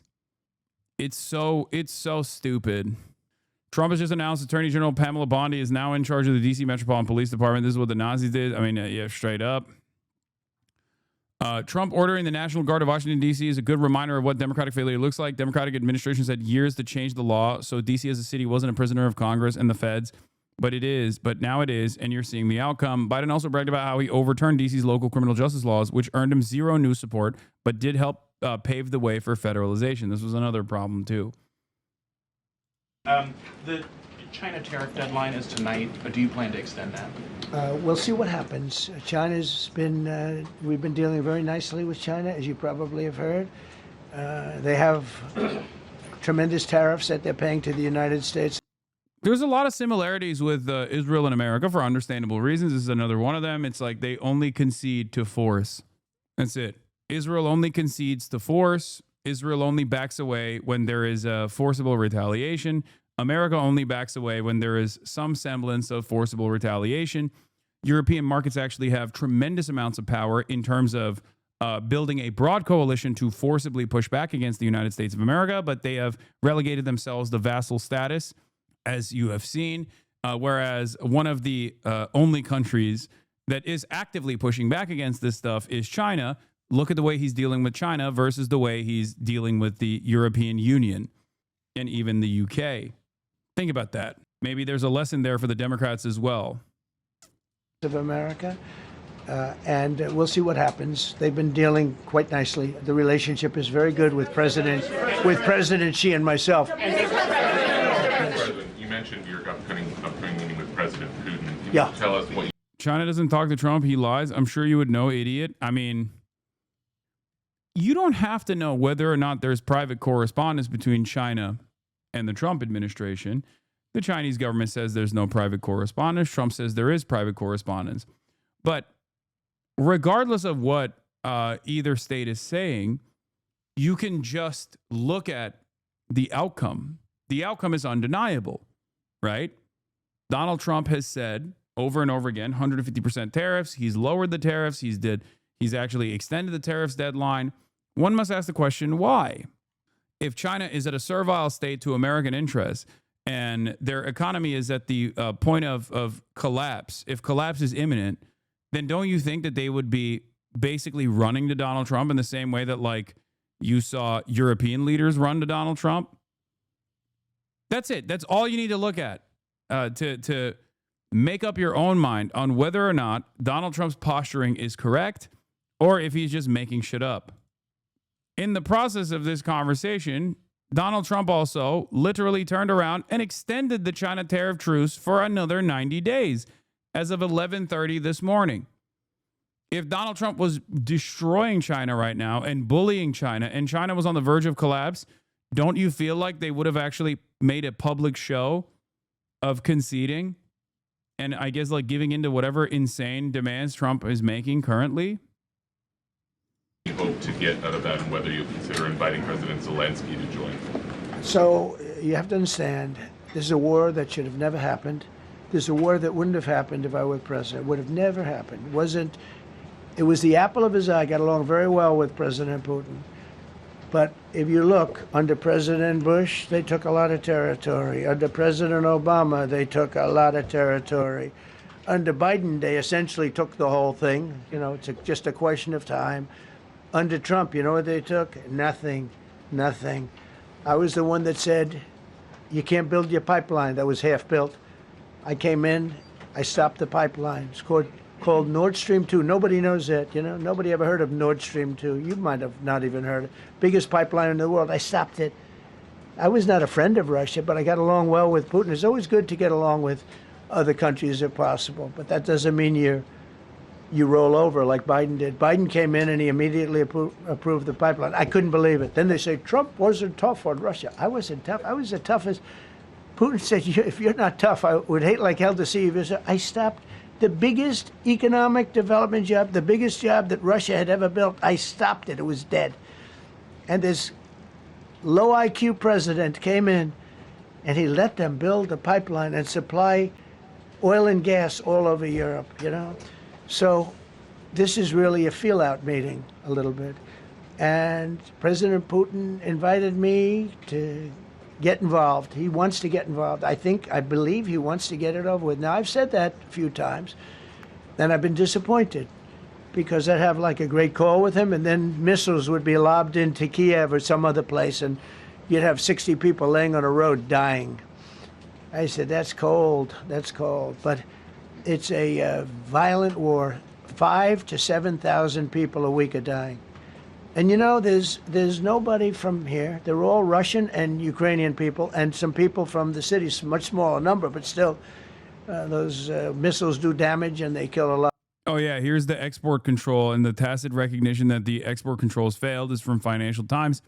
Donald Trump said he's considering allowing NVIDIA, now I'm saying NVIDIA to sell a more advanced chip in China after confirming that they negotiated a little deal in which the U.S. will take a 15% fee of the chip maker's artificial intelligence processor sales to the country. At least $1 billion worth of NVIDIA's advanced artificial intelligence processor were shipped to China in 3 months after U.S. President Donald Trump tightened chip export controls, according to Financial Times analysis. Here's what you need to know. A roaring black market. The Financial Times analysis of dozens of sales contracts, company filings, and multiple people with direct knowledge of the deals reveals that NVIDIA's B200 has become the most sought after and widely available chip in a rampant Chinese black market for American semiconductors. The processor is widely used by U.S. powerhouses such as OpenAI, Google, and Meta to train their latest AI systems, but banned for sale in China. In May, multiple Chinese distributors started selling B200s to suppliers of data centers that serve Chinese AI groups, according to documents reviewed by Financial Times. NVIDIA and AMD have reportedly agreed to give the U.S. government 15% of their revenues from chip sales in China. This is being described as an unusual agreement with Trump in order to obtain export licenses for the chips. This was just reported by the Financial Times and will come as a major surprise to investors. Previously announced export control rollbacks came without any incremental tariffs. Chip stocks won't like this tomorrow. To be fair, Biden did the same shit with GPUs. They had the 4090D because the 4090 was banned in China. I mean, I think it's already incredibly stupid to try and ban China from receiving this technology, especially in this day and age when you can't even stop Russia from receiving new shipments of cars. Okay? That's a lot harder to process and ship than a goddamn fleet, a stack of processors, semiconductors. Okay? Especially considering that some of the components are literally made in China. So how are you going to stop that? It doesn't make any sense. China has innovated past the block before. There's no reason they won't do it again. That as well. But, you know, it's just, I don't think it's something you can do in this day and age. Maybe I'm wrong. We blocked the USSR from getting IBM computers for years. This is partially considered one of the elements that led to the meltdown in Chernobyl. Yeah, but if you compare global trade between the USSR and America to China and America, there is no comparison. The USSR was not responsible for 30% of all manufactured items, you know? Not only was it an entirely different time for global trade, but also there wasn't a complex web of tremendous amounts of trade taking place with the country that we're trying to stop from receiving these items. Yeah, IBM computers weren't being made in the USSR, you know? This is one of the most impactful, one of the most significant differences between modern day China and the USSR. China has made itself an irreplaceable force in global trade, utilizing the endless need for low-cost manufacturing that capital owners had in the Western world to their advantage to make themselves an irreplaceable force around the planet. And what they did with all of the bounties that they got out of it, all the foreign capital that flew in to the country, they actually redistributed back evenly with rapid development, rapid urbanization, building the necessary infrastructure to continue uplifting millions, if not almost 1 billion people out of extreme poverty. And they were able to do so successfully. And in the process, they, again, and I'm going to repeat this one more time, they became an irreplaceable force around the globe. They did not choose to isolate themselves from the rest of the planet for any reason, whether it's ideological or not. And as a matter of fact, they became a force that you just simply cannot push aside. That is part of the reason why Trump's tariffs regime has been somewhat of a spectacular failure. Because if you were to try and decouple trade with some of our most significant partners surrounding China, it's just not going to happen, because they're like, well, they are more important as a trade partner to us than America is. China was set to surpass NVIDIA since they were forced to invest into developing their own chips. China was banned from the ISS, so it built its own. Now it's the most advanced space station in the world, and the ISS is being decommissioned. Yeah. Anytime you try to like actively stop Chinese development, they just either find a workaround and make their own thing, okay? Or they just find a workaround in terms of trade and still receive the goods regardless. So technically, yes, it is not that China is not doing anything. Oh, do nothing equals win. It's that they are doing shit. They're doing shit all the time. A lot of people, but mostly soldiers. And they're young soldiers, although in the case of Ukraine, they're getting much older. They're drafting. Yeah, Central Planning 2 OP, please nerf paradox is right. The irony, of course, is that if America wanted to beat China, I don't even know if that's like a thing that we can do at this stage, but they would need to be more like China. We would need to be more China to beat China, but we won't. We have tremendous wealth in this country. We have the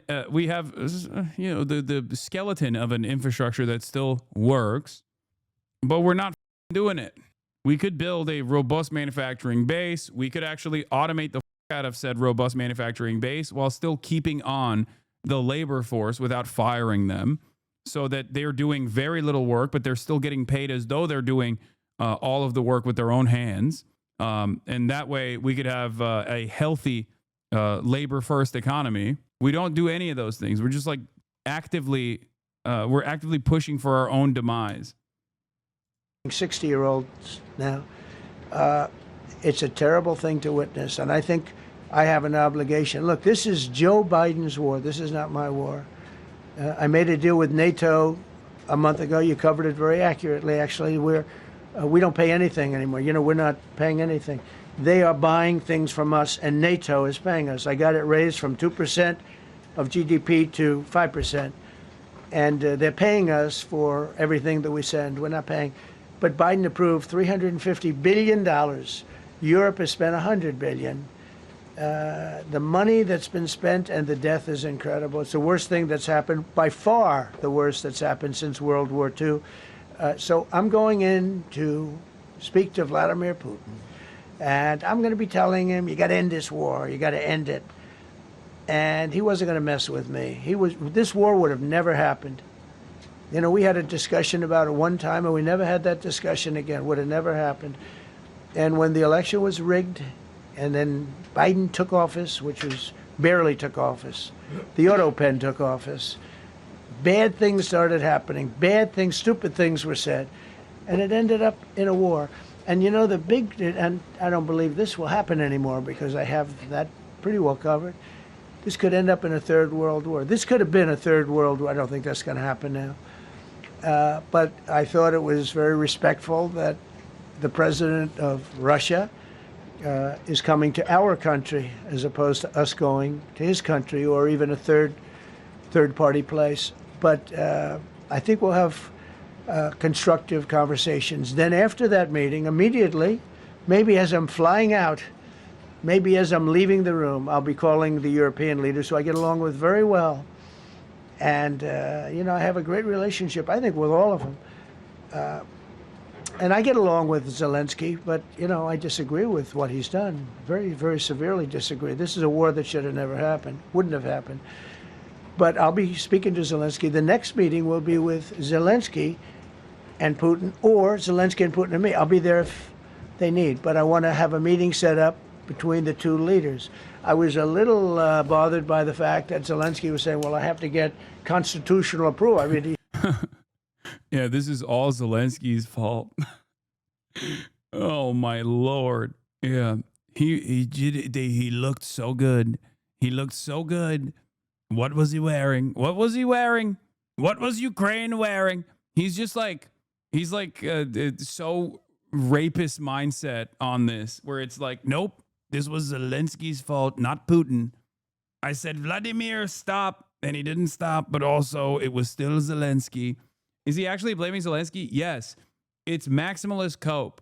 Like, he could, in a way, it makes sense that he's doing this because it's still like kind of takes away the responsibility from America if you were to even present it as such. Because, like, on the one hand, he's like, this is Biden's war. This is Biden's war. Okay. But Zelensky in and of himself is the least responsible party for why Russia invaded Ukraine. Okay. Obviously, the number one party responsible here is Vladimir Putin, which Trump actively refuses to call out. Let's say that's partially because he wants to come to a negotiated settlement and stop the bloodshed, like he claims he does want to stop the bloodshed. Okay. And he's having a hard time with these negotiations because Vladimir Putin seemingly is actively dangling negotiations in front of Donald Trump like a carrot, and he just keeps biting onto that carrot. And a part of that continuation of negotiations is to say, keep shitting on Zelensky, keep shitting on Zelensky, and that's what he keeps doing over and over again.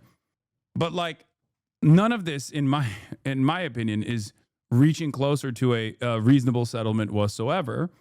And ultimately, there is one party that is still more responsible than Zelensky, and that is the previous American administration. If you want to call them out, you can call them out if you want to. Out of all the parties involved, I would say Ukraine is the least responsible for its own invasion. I know that there are Z pushers in here who get mad at me for saying this and say that I've like sold out and I'm actually a NATO, I'm a Brandonist NATOist or whatever. But that is the reality. How the fuck is this Zelensky's fault? Ukraine is invaded by Russia. Russia is the primary responsible party. But even as far as like a continuation and a refusal to push for a ceasefire negotiation when, Ukraine had maximum leverage, I would say Western powers were more responsible in feeding lies to both the Ukrainian public and specifically Zelensky than even Zelensky himself. He's got approval to go into war and kill everybody, but he needs approval to do a land swap because there'll be some land swapping going on. I know that through Russia and through conversations with everybody to the good, for the good of Ukraine. Good stuff, not bad stuff. Also, some bad stuff for both. So there's good and there's bad. But it's very complex because you have lines that are very uneven and there'll be some swapping, there'll be some changes in land. And what land is Russia swapping? I don't even know what he's saying here. What the did Vladimir Putin tell Witkoff that he just thinks, what? Alaska? Is it cope to think this country will change a ton since everyone in their 70 plus dies? No, it is cope. If he is capable of forcibly taking back territory that Russia currently has annexed and occupied, I'm going to be honest, that would be a spectacular development. Do I believe that even for a moment? Fuck no. Because Vladimir Putin's starting point in the negotiations process in this last round of quote unquote ceasefires was not only the legal annexation, like the legal recognition from the United States for annexing the territories that Russia currently occupies, which is deep into eastern Ukraine, but then also on top of that, additional territories that he was demanding that he hadn't even reached out, that he hadn't even like implemented any sort of like military annexation on. So they had maximalist goals here, which was to say, oh, we'll just keep pushing if you don't give us the additional Ukrainian territory that we demand. So I don't really know where he's getting this information from. the word that they will use is, they make changes. We're going to change the lines, the battle lines. Russia's occupied a big portion of Ukraine. They've occupied some very prime territory. We're going to try and get some of that territory back for Ukraine. But they've taken some very prime... He's like, I'm giving Canada to Russia. He's going to be like, in exchange for certain occupied territories, I'm giving Canada to Russia. Canada is now a part of Russia. Russia. That's right. Some prime territory. Russia is now reaching out, becoming the crown jewel on top of the world. wearing the world like a crown. We're giving them Greenland too. Fuck it. Territory. They've taken largely ocean, in real estate we call it oceanfront property. That's always the most valuable property. If you're in a lake, a river, or an ocean, it's always the best property. Well, chill, dog. Don't give him any ideas, bro. I don't even know anymore. Okay, I don't even know anymore. What was Putin's reason for the invasion? Just expansion? It's always just expansion. That is the ultimate goal here. If you're asking me what he claimed his reasons were, which, by the way, ironically, I was spelling out the other day, and then LSF took it as me defending Russia, even though it was in the process of me saying this is what they believe and they're wrong. That was a fun little moment for all the dumbass Redditors. Okay. And I saw that same clip circulating on TikTok, and everyone on TikTok was like, dude, he's literally saying this is not what his belief is. This is what their belief is. But on Reddit, of course, no one watches the video, I guess, and just implement whatever their version of events actually is. But yeah, why are you on that sub shaking my head? The moderators locked down the post like 24 hours later and 4K comments later for clickbait. Oh, they locked it down after people had already done their fuck Hasan nonsense. That's crazy. It's so wild. Like, I'll literally explain what Russia's reasoning is and how I don't believe it. And they'll cut out the part where I say, this is what they believe. I don't believe this. And they'll make it seem like I'm saying that, like, this is the Russian reasoning and I'm in agreement with it. Oh, God, it's so stupid. They didn't even cut that out. It's in the clip. That's even funnier. That the OG clip actually... The OG clip literally featured me saying I disagree with this, and yet people were still fantasizing about how pro-Russia I am. Not a single person watched it, I guess. Interesting. The clipping in your past takes is the reason I didn't look to follow you earlier. Yeah. No, that definitely is a thing that many people do, because many people are busy, so they are like, why the fuck would I go and like check out what this guy is actually saying? You just kind of go along with the whims. People have said you were pro-Russia. Are you kidding me? There's an entire like pro-Ukraine network of content creators who literally just keep going along with this narrative over and over and over again. It's kind of crazy. They've never corrected the record whatsoever. They just still push it. And it's hilarious because the Russian state has literally directly made fun of me and called me gay. There was straight up an ad by the Russian state. There was like an ad that they made about like, which side do you want to be on, like the masculine side or the gay side?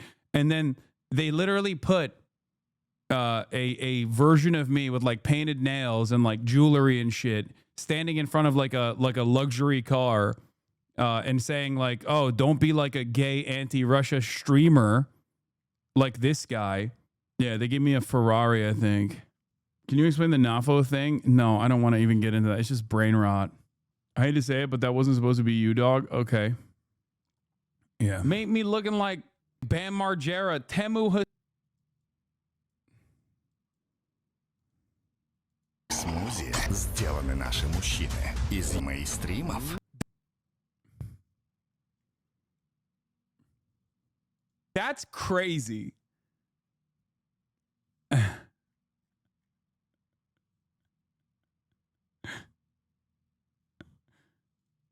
I wonder who the f they were presenting like this.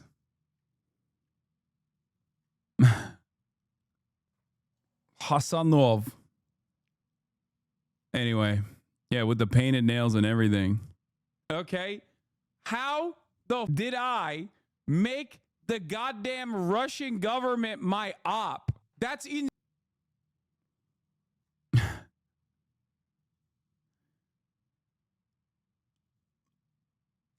Anyway. A lot of people don't know that Ukraine was largely 1,000 miles of ocean. That's gone. Other than one small area, Odessa. It's a small area. There's just a little bit of water left. So I'm going to go and see the parameters. Now, I may leave and say, good luck, and that'll be the end. I may say this is not going to be settled. I mean, there are those that believe that Putin wanted all of Ukraine. I happen to be one of them, by the way. I think if it weren't for me, he would not be even talking to anybody else right now. But I'm going to meet with him. We're going to see what the parameters are. I'm then going to call up President Zelensky and the European leaders right after the meeting, yeah. And I'm going to tell them what kind of a deal. I'm not going to make a deal. It's not up to me to make a deal. I think a deal should be made for both. I think Russia has to get back into building their country. It's a massive country. I think they have 11 time zones, if you can believe it.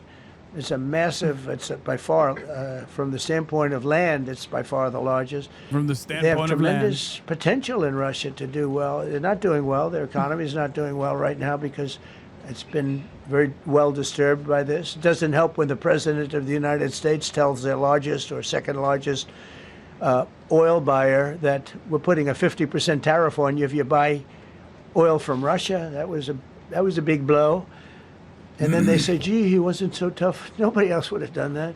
And I haven't stopped there. I mean, look, I was all set to do things far bigger than that, but I got a call that they'd like to meet, and I'm going to see what they want to meet about. I'd like to see a ceasefire. I'd like to see the best deal that could be made for both parties. You know, it takes two to tango, right? So ultimately, I'll have a meeting next week. I had a great relationship with him, considering the fact that I was not nice to him because of the pipeline. I ended the pipeline. I also gave the javelins. Do you ever hear of a javelin? Javelin is called a tank buster. They say that Obama gave them sheets and I gave them javelins. If it weren't for me, all those tanks that were destroyed at the... Remember when he floated pre-approved? Remember when he floated pre-approved weapon shipments?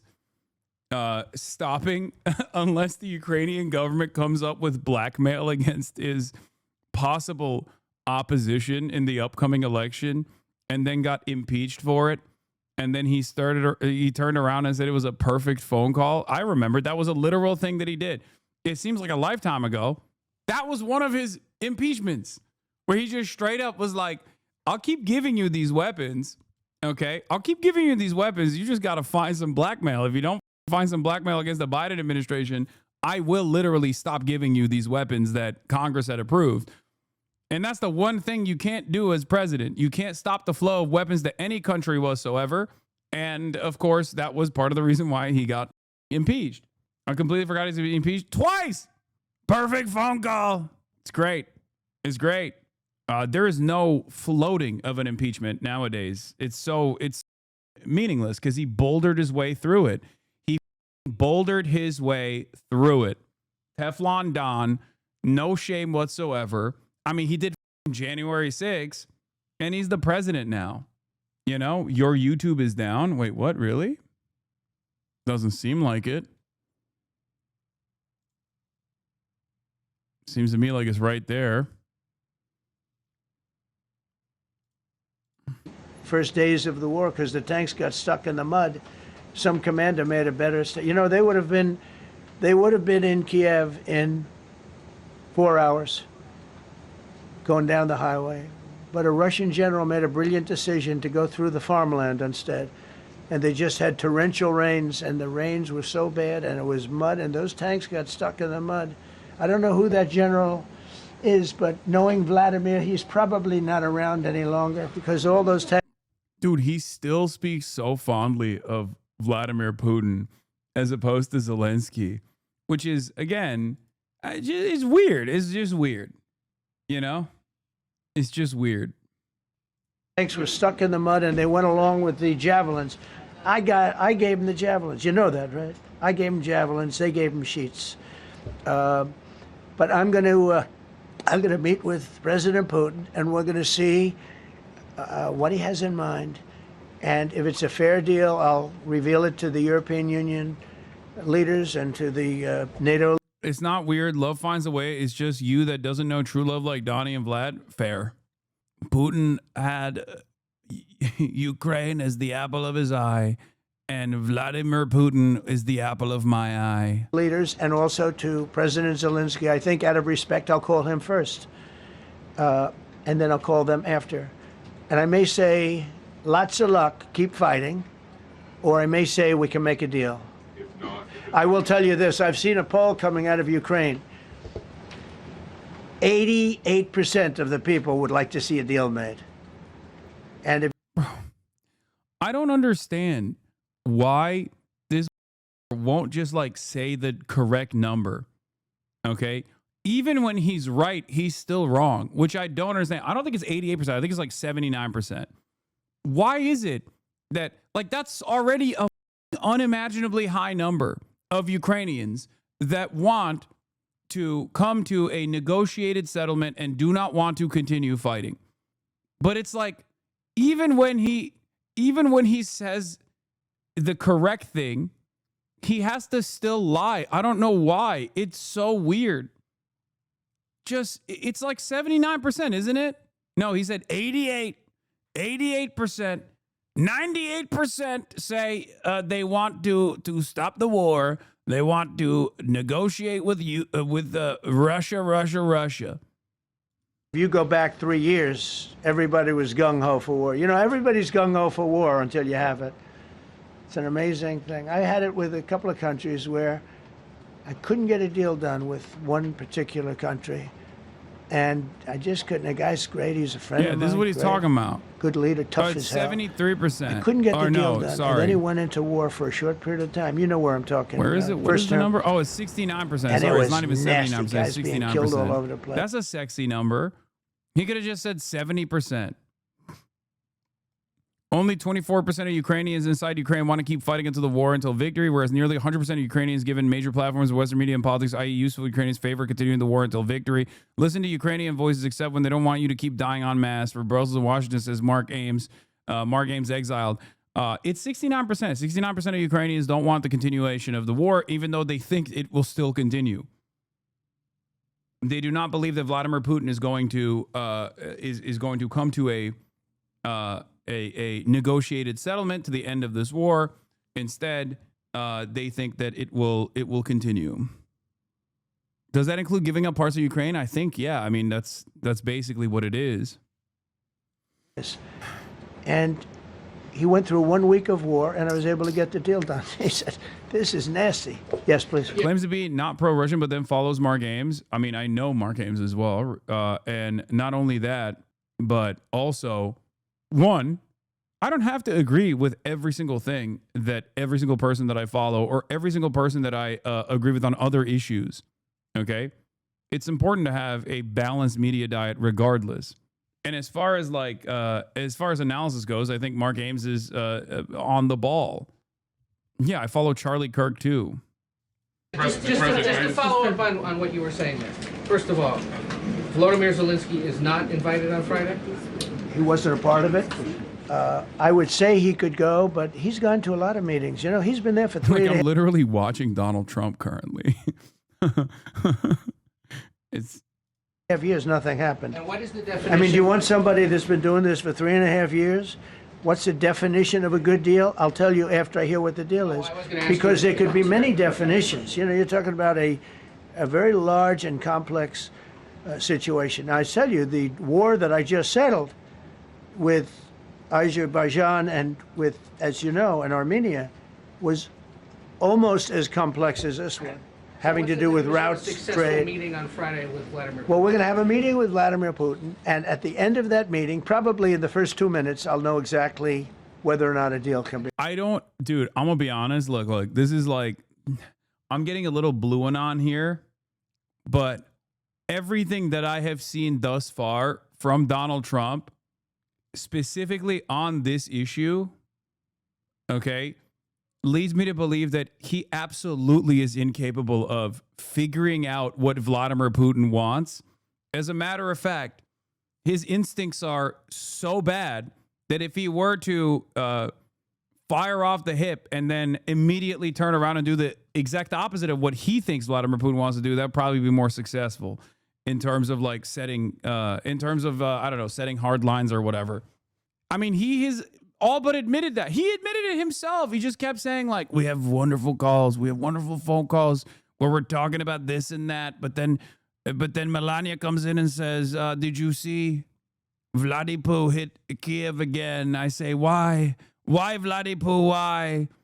And he's done this 4 times, 5 times, not any longer. And it's like, dude, after the second time, you got to realize that you got to try something different, you know?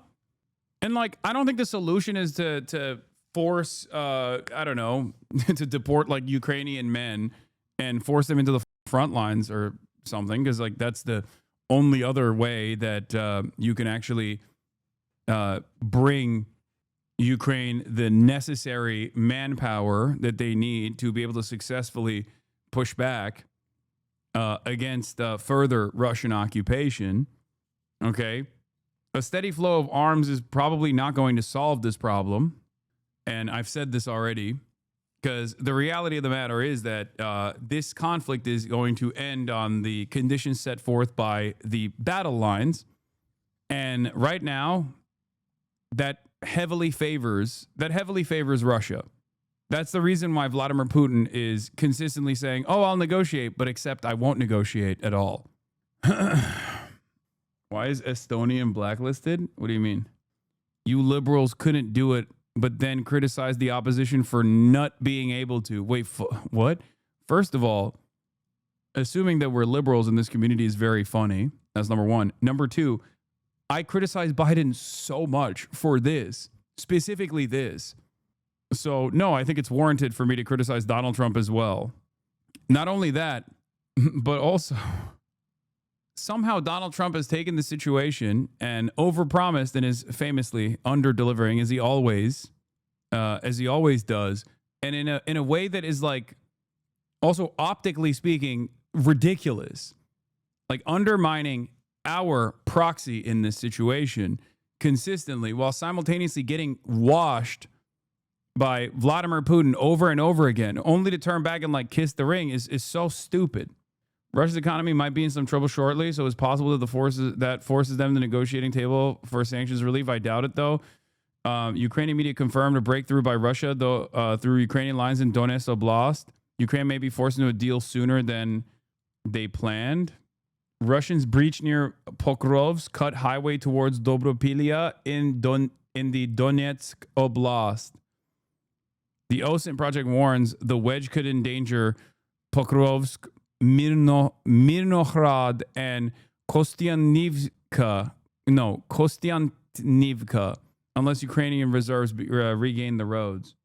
Oh, so they're like encircling the rest of this area in the Donetsk region. Euromaidan presses Ukrainian propaganda. Yeah, I know, but even they're reporting on the possible encirclement of Ukrainian forces that remain in this area. So obviously, Euromaidan press reporting on it is like when Radio Free Europe or any number of these different outlets report on something that is bad for Ukraine. How will you know that? Because that's what I do. I make deals. Yeah, please go ahead. Yeah, thank you, Mr. President. I'm going to ask you 2 questions, one about China, one about Russia, if I could. On China, your administration agreed to send the most advanced or advanced NVIDIA and AMD chips. No, obsolete. No. Obsolete chip. Well, and then 15% of the profits. You mean the 20s? No. This is an old chip that China already has. And I deal with Jensen, who's a great guy, and NVIDIA. The chip that we're talking about, the H20, it's an old chip. China already has it in a different form, different name, but they have it. Or they have a combination of two will make up for it and even then some. Now Jensen's a very brilliant guy, and Jensen also has a new chip, the Blackwell. Do you know what the Blackwell is? The Blackwell is super duper advanced. I wouldn't make a deal with that, although it's possible I'd make a deal, a somewhat enhanced in a negative way Blackwell. In other words, this guy knows his chips, man. It's a super duper spectacular chip. It's so good. Hot. It's a hot chip. Like the one spicy chip challenge. It's a hot. Take 30% to 50% off of it. But that's the latest and the greatest in the world. Nobody has it. They won't have it for 5 years. Everything is NVIDIA. Everything is Tesla. Everything's computer. years. But the H-20 is obsolete. You know, it's one of those things, but it still has a market. So I said, listen, I want 20% if I'm going to approve this for you, for the country, for our country, for the U.S. I don't want it myself. You know, every time I say like 740. I like that you had to specify that you don't want to tax it for your own pockets. That's insane. I don't want it for myself. I want it for the country. Oh, really? I thought when you were taxing, that meant you get the money. What is happening? That's crazy. I want, yeah, for the Air Force. So I just wanted, so when I say I want 20, I want for the country. I only care about the country. I don't care about myself. And he said, would you make it 15? So we negotiate a little deal. So he's selling a essentially old chip that Huawei has a similar chip, a chip that does the same thing. And I said, good, if I'm going to give it to you, because they have a, they have a stopper, what we call a stopper, not allowed to do it. It's really known as a restrictive covenant. And I said, if I'm going to do that, I want you to pay us as a country something, because I'm giving you a release. I released them only from the H-20. Now, on the Blackwell, I think he's coming to see me again about that. But that will be a unenhanced version of the big one. Like, I don't know if you know it, we will sometimes sell fighter jets to a country and we'll give them 20% less than we have. Do you know what I mean, right? That's the same. So on Russia, do you see a time, Mr. President, when there could be normal trade between the U.S. and Russia? Should your meeting go well, should there be peace? I do, yeah. Russia has a very valuable piece of land. If Vladimir Putin would go toward business instead of toward war, you know, it's a warring nation. That's what they do. They fight a lot of wars. A friend of mine said Russia's tough because they just keep on fighting. They beat Hitler, so did we, and they beat Napoleon. You know, they've been doing this for a long time. I asked a question to a very, very smart man that some people like and some people maybe he's just a Russophile. Like. Viktor Orban, right, from Hungary, the head of Hungary, and he's in that same area and knows the two countries very well. I said, this was before Biden didn't do anything to get us out of it. He could have gotten us out of that. It would have never happened. I said, so can Russia be beaten by Ukraine? He looked at me like, what a stupid question. He said, Russia's a massive country, and they win their country, and they win their life through wars. They fight wars. That's what they do. He said, China beats you with trade. Russia beats you with war. Wait, what? A very interesting statement. China's not. Bro, what a admission. It's weird to see. It's weird to see these kinds of admissions. And then he quickly follows up by saying, well, China's not going to beat us with trade. Also, I've put another truce, another pause on the tariffs to China. Beating us with trade. Not when I'm in charge, but they were beating Biden with trade, but they never beat us with trade. Don't forget, China had to pay $400 billion worth of tariffs when I was last time. That was last time. And if we didn't have COVID, all of this stuff we would be loaded. We're finding hundreds of billions of dollars of cash is pouring into our country now because of tariffs. And all we're doing is we're doing what they do to us. It's so beautiful to see it. They found last month, as you saw, $25 billion of excess cash flow. They're saying, where did it come from? I said, I'll tell you where it came from. It came from a place called tariffs. A place. And we're doing very well. We're really doing well. But I expect to have a meeting with Putin that I think it'll be good, but it might be bad. And I'm here for one reason, to get rid of a war that somebody else started. Should have never happened. And if I could end it, great.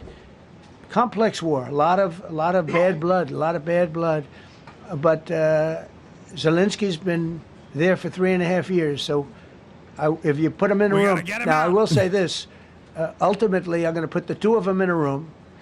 I'll be there or I won't be there. And I think it'll get solved. Yeah, please be. Thank you, Mr. President. Excuse me, I'm going to suggest, because do you have any other questions on DC? Because I don't want them to be. Wait. These are incredible people. I don't want them to be standing up here on subjects. Does anybody have a question of them? Wait, that's crazy. This is the first time Donald Trump has acknowledged that he's making people sit through a press conference about irrelevant shit, for the record. That's strange. That's not like him at all. Normally he loves rambling. Bro, he did this with Tim Apple. He did this with Kid Rock, Tim Apple, Triple H, every single person that comes through. He's like, this is the first time he's like, why don't you ask relevant questions? You got great people standing next to me. Character growth. Yeah. No, it's just he's doing this because he's done answering those questions. He's bored of answering these questions. And then you guys can leave. Okay, a question, Brian, go ahead. Thank you, Mr. President. All right.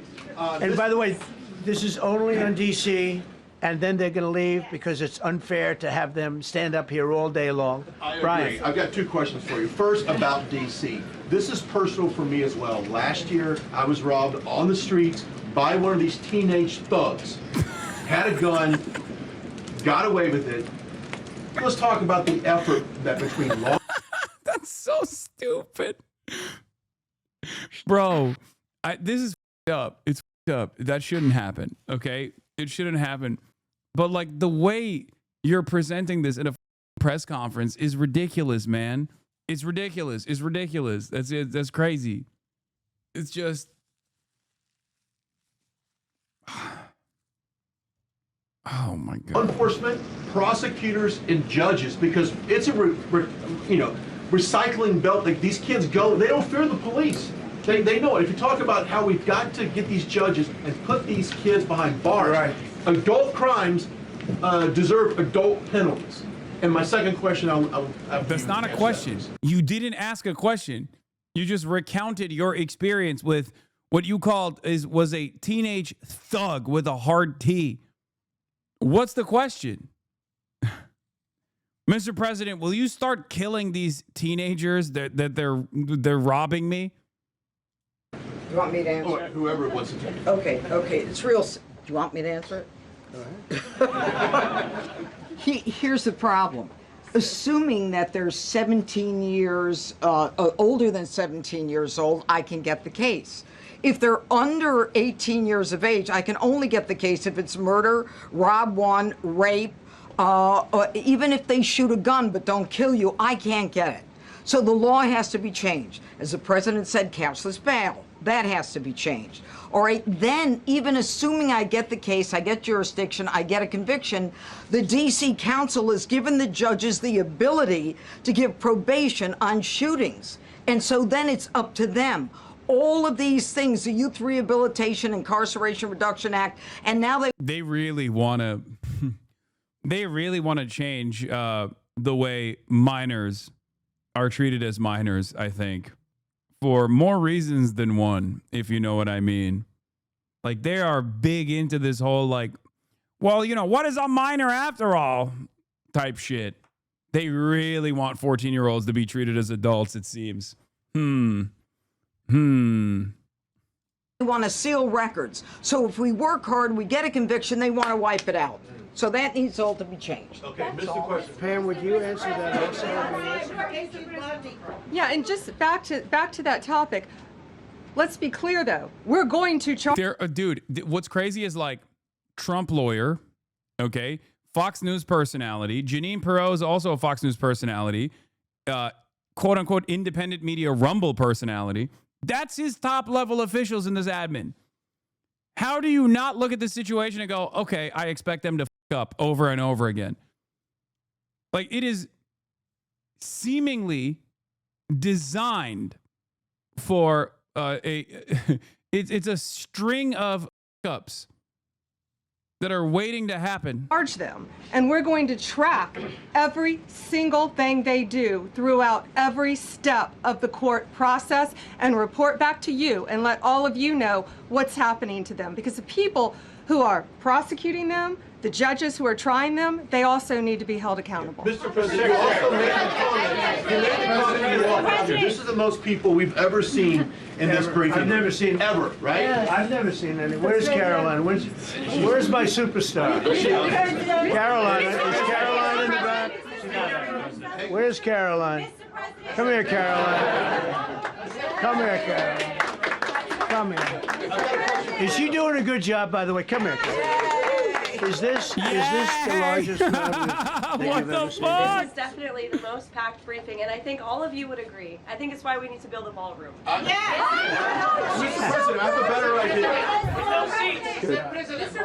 All right, Brian, go ahead. My question is this. You're building the big, beautiful ballroom. Yeah. Could we build a big, beautiful... Okay, these questions are insane. Oh, my God. Oh, my God. Oh, my God. Okay, let's see.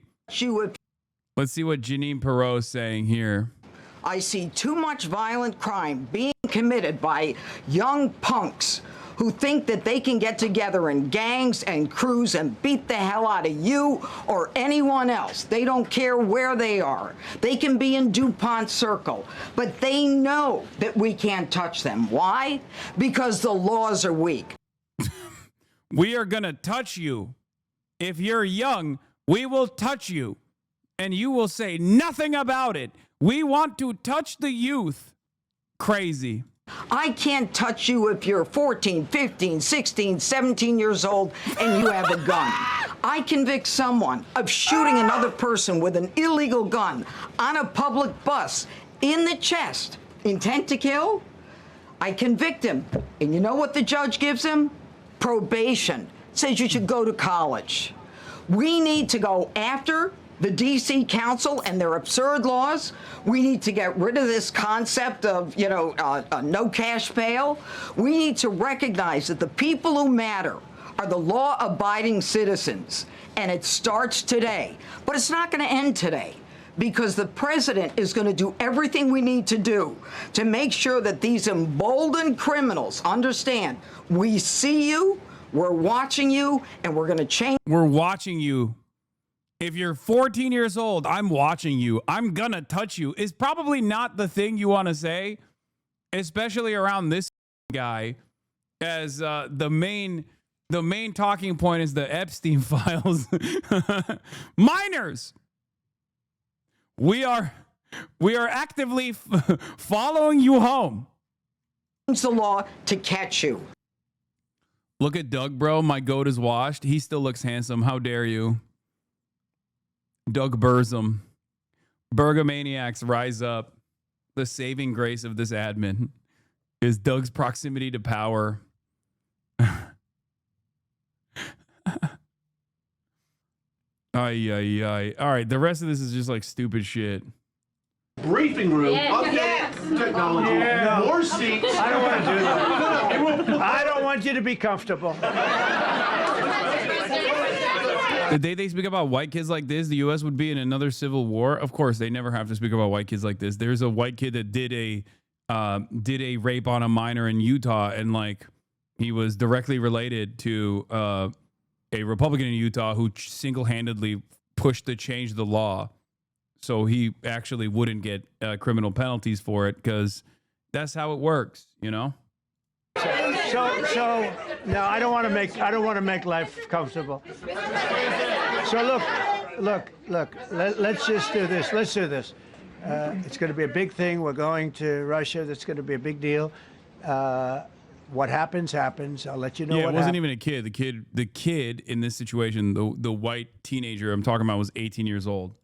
You'll be the first to know. I'll be calling the European leaders. I'm going with totally. I mean, we have a. All right, we're moving on from this. We're going to talk about some serious stuff. Israel. Hasan Reactions, one of the best ones in the React channel.